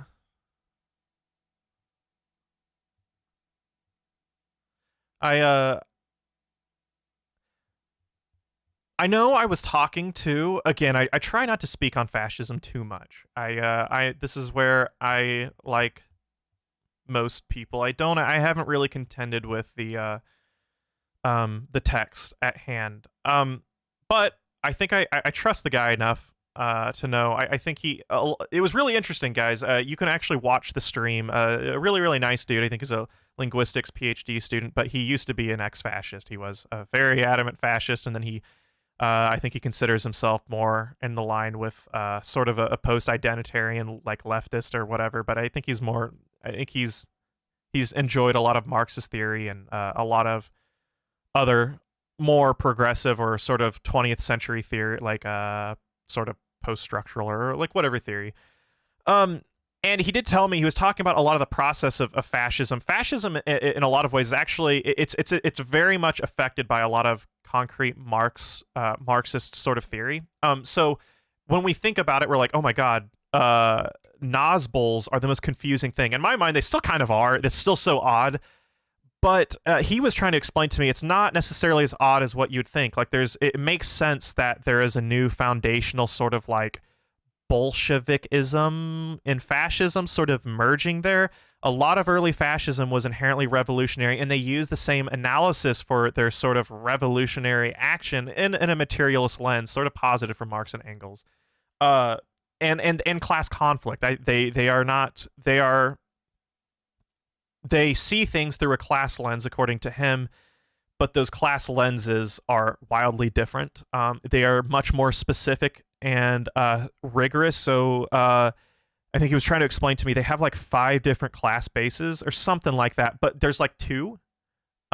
There's like, I think he said, like, essentially they believe in a very middle class, and the middle class should rule everything, and that means a sort of weird extermination of the prior bourgeoisie institutions and the sort of poor or ethnic minorities as to create a sort of homogenous world. That's roughly the abstract of what I got from it. And that's interesting. I never heard that explained like that. I found that interesting. But again, I can't be the spokesperson on that. I haven't read or contended with the text. Yeah, liberal fractionalizations. Or gatekeeping. Yeah, absolutely. I find that's actually something very much that is something very much in line with a lot of liberal theory, is the sort of identitarian approach to things, and that's something that so many online Marxists haven't.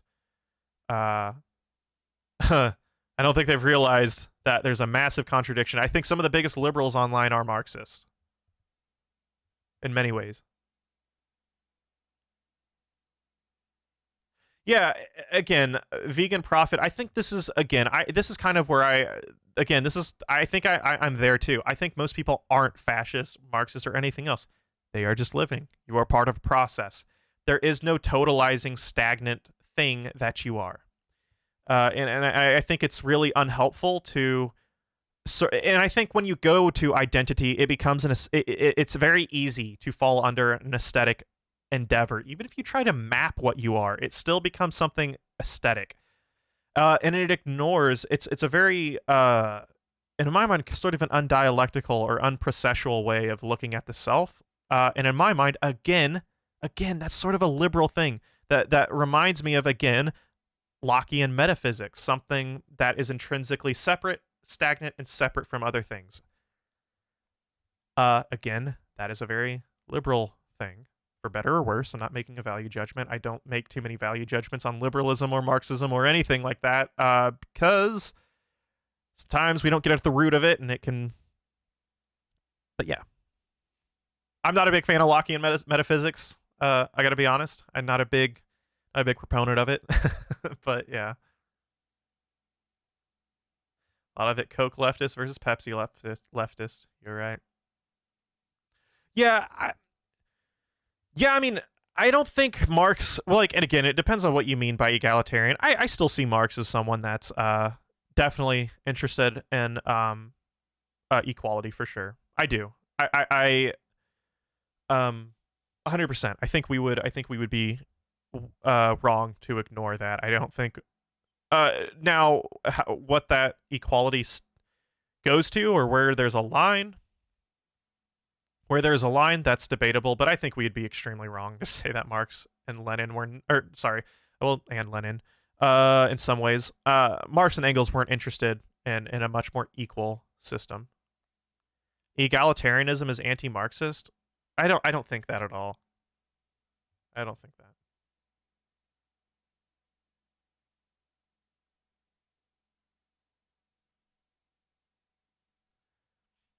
Dunning. Am I saying something? See people. Wagner was more of an artist than a fascistic philosopher in the strict sense, in my opinion. Interesting. I don't know too much about Wagner. I know Nietzsche talked about Wagner, but quite a bit. Being wrong on the internet is anti-Marxist. That's right. That is fucking right.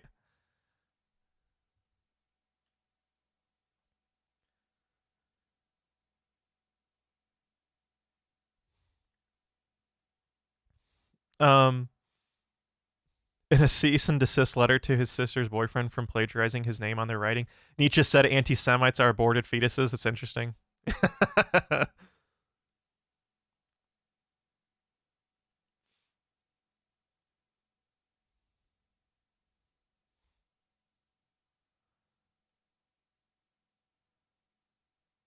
Fascists don't have theory; they have fan fiction. I actually think that's very wrong, to be honest. I mean, a lot of it I would consider it very silly, right?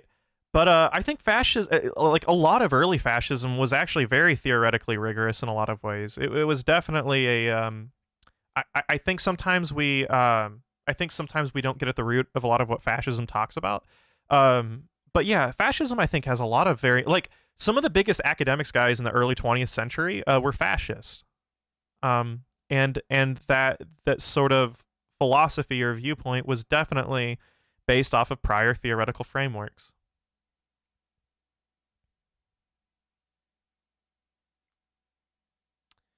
Yeah. But of course, haven't done the reading. Busy reading this shit, man. I've enjoyed this so far. Spinoza's Ethics is rough to get through. It's tough. Very, very tough.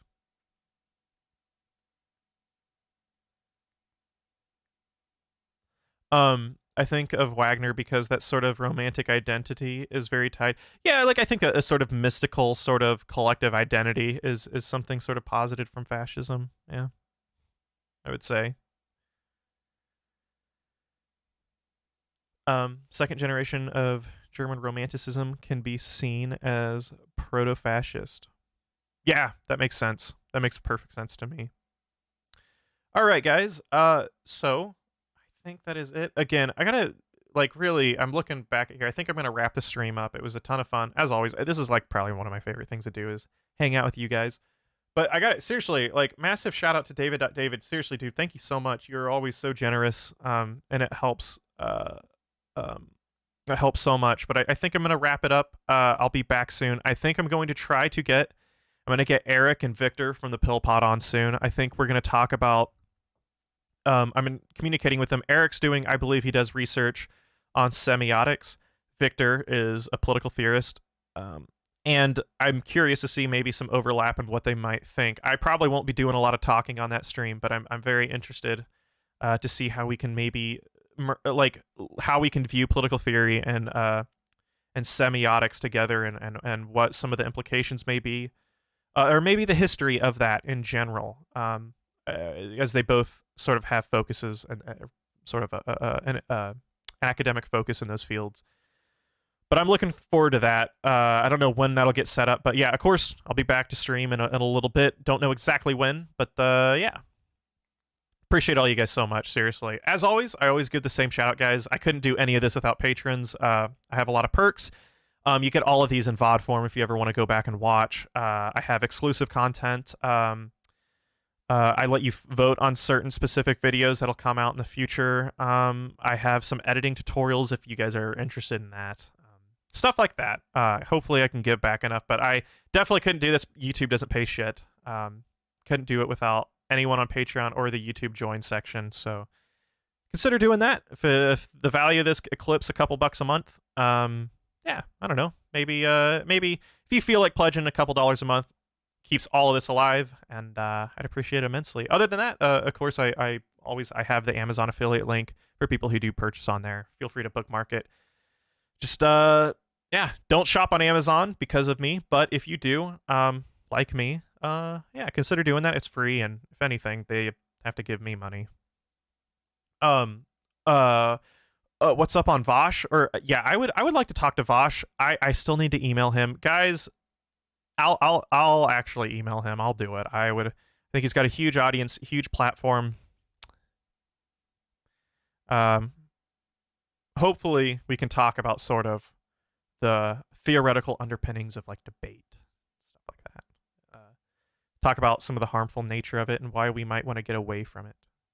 Yeah. Wait. Vosh mentioned me last stream? The fuck? Huh? I'm not a fucking Stalinist? Where is this? Hold up. What?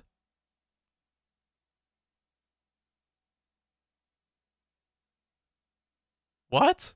I mean, I'm flattered, I guess. Hold up, we gotta find this before I go. Hold up. Can someone link me some? Can you guys link me? I think sometimes links don't come through in chat. Feel free to put it in the Discord. Stalinist Epoch. I'm definitely not. He's going on and I'm 100%, even according, I don't like the term tanky, but even according to his definition, I am very much not tanky. I 100% am not tanky at all. That is so wrong. And I would love to talk to him. I would 100% talk to Vosh about.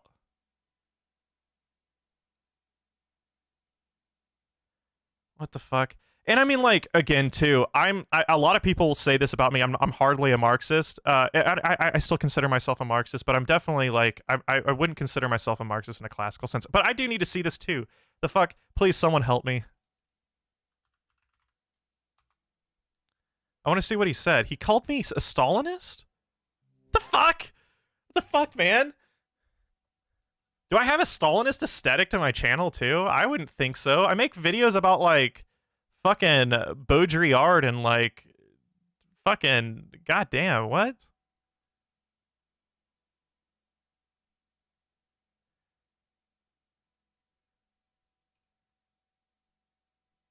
Yeah, if anyone wants to show me that clip or thing or that link, please message me or whatever.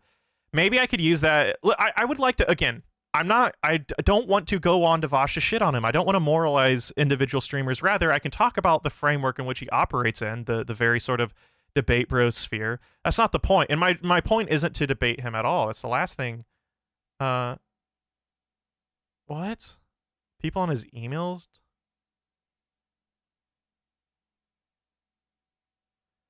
I wear that as a badge of honor.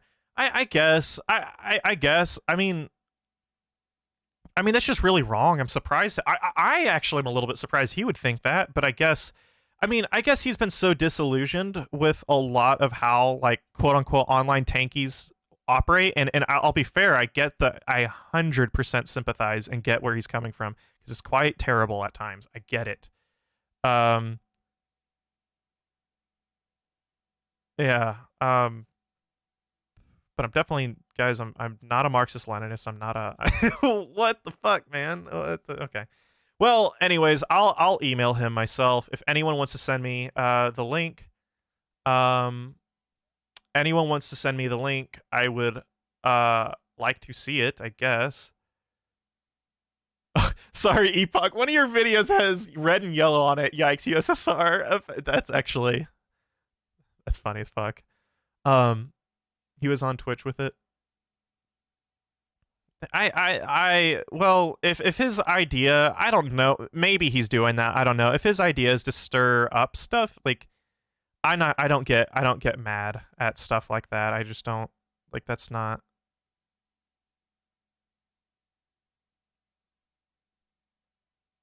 Yeah. Yeah, I don't know. When's your video on the foundations of Leninism and dialectical and historical materialism? Well, I mean, we'll touch on Lenin at some point for sure. It might be a bit, but right now, I think in a lot of ways, I think there's an oversaturation of like Lenin. I really do, and I think there's sort of a Lenin is certainly different than Marx, and that's not like a bad thing per se. A lot of people get offended. They're like, "No, Lenin is like the direct like he is the Jesus, you know, he's God's Marx's son." And like people kind of have that sort of tonality. No, Lenin was very different than Marx in a lot of ways.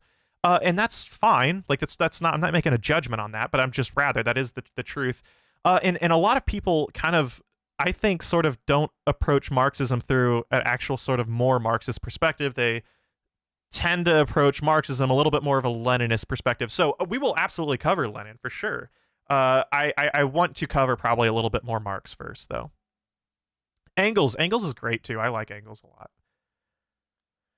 I do know when he was talking about you playing Bloodborne. Jeez, man, no people in chat told him that he doesn't know you. Okay, I was gonna say, I was like, yeah, I'm surprised he even knows or like has. They probably just went to my profile and assumed that, I guess. Okay, interesting. Well, I would like to talk to him and his audience. Maybe I can convince Vosh to, like, he's got such a big thank you, Bubble Boy. I appreciate that. He's got such a big following that I think something like Vosh, like, and again, I'll try if I can get on. I'm not going to. It's not going to be a I'm not going to do the whole like fucking tear people down sort of thing. It's more or less like, look, Vosh has a big platform. He can do a lot there. Right now, most of what he does is a lot of like online drama stuff. Not all. I don't know. I don't watch a lot of his content. A lot of it's just sort of a lot of like debate bro stuff. A lot of online sort of, I want to say, political hobbyism in a lot of ways. It really is. And I don't want to be insulting when I say that, but rather maybe if he can use his platform to be a little bit more creative, maybe start a reading group, maybe start approaching like theory or philosophy in a more structure, like maybe in a more creative way, you know, like there's just a lot of things that he could do that I think any people who have a large following on the internet in that regard, who deal with politics, I feel like it's a lot of its wasted potential in some ways, and it does the wrong things. It partakes in an environment of kind of raw cynicism and stuff like that.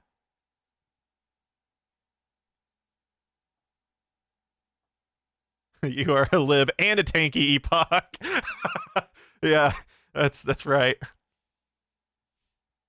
No, ironically, that's, wow, okay, interesting. I dislike Destiny, but you think you might get a better discussion with him? I mean, that might be true. I'd probably say similar things. Destiny and Vosh are like kind of, they're sort of distant brothers or cousins a little bit. They sort of do the same thing, the same framework, just different content. Well, yeah, absolutely, guys. Try to find that clip. I'm interested. I guess I would like to go on. Again, not to debate. I'm not doing debate, but yeah. Anyways, guys, I appreciate it so much. Again, I always try to leave it off. Feel free to support on Patreon.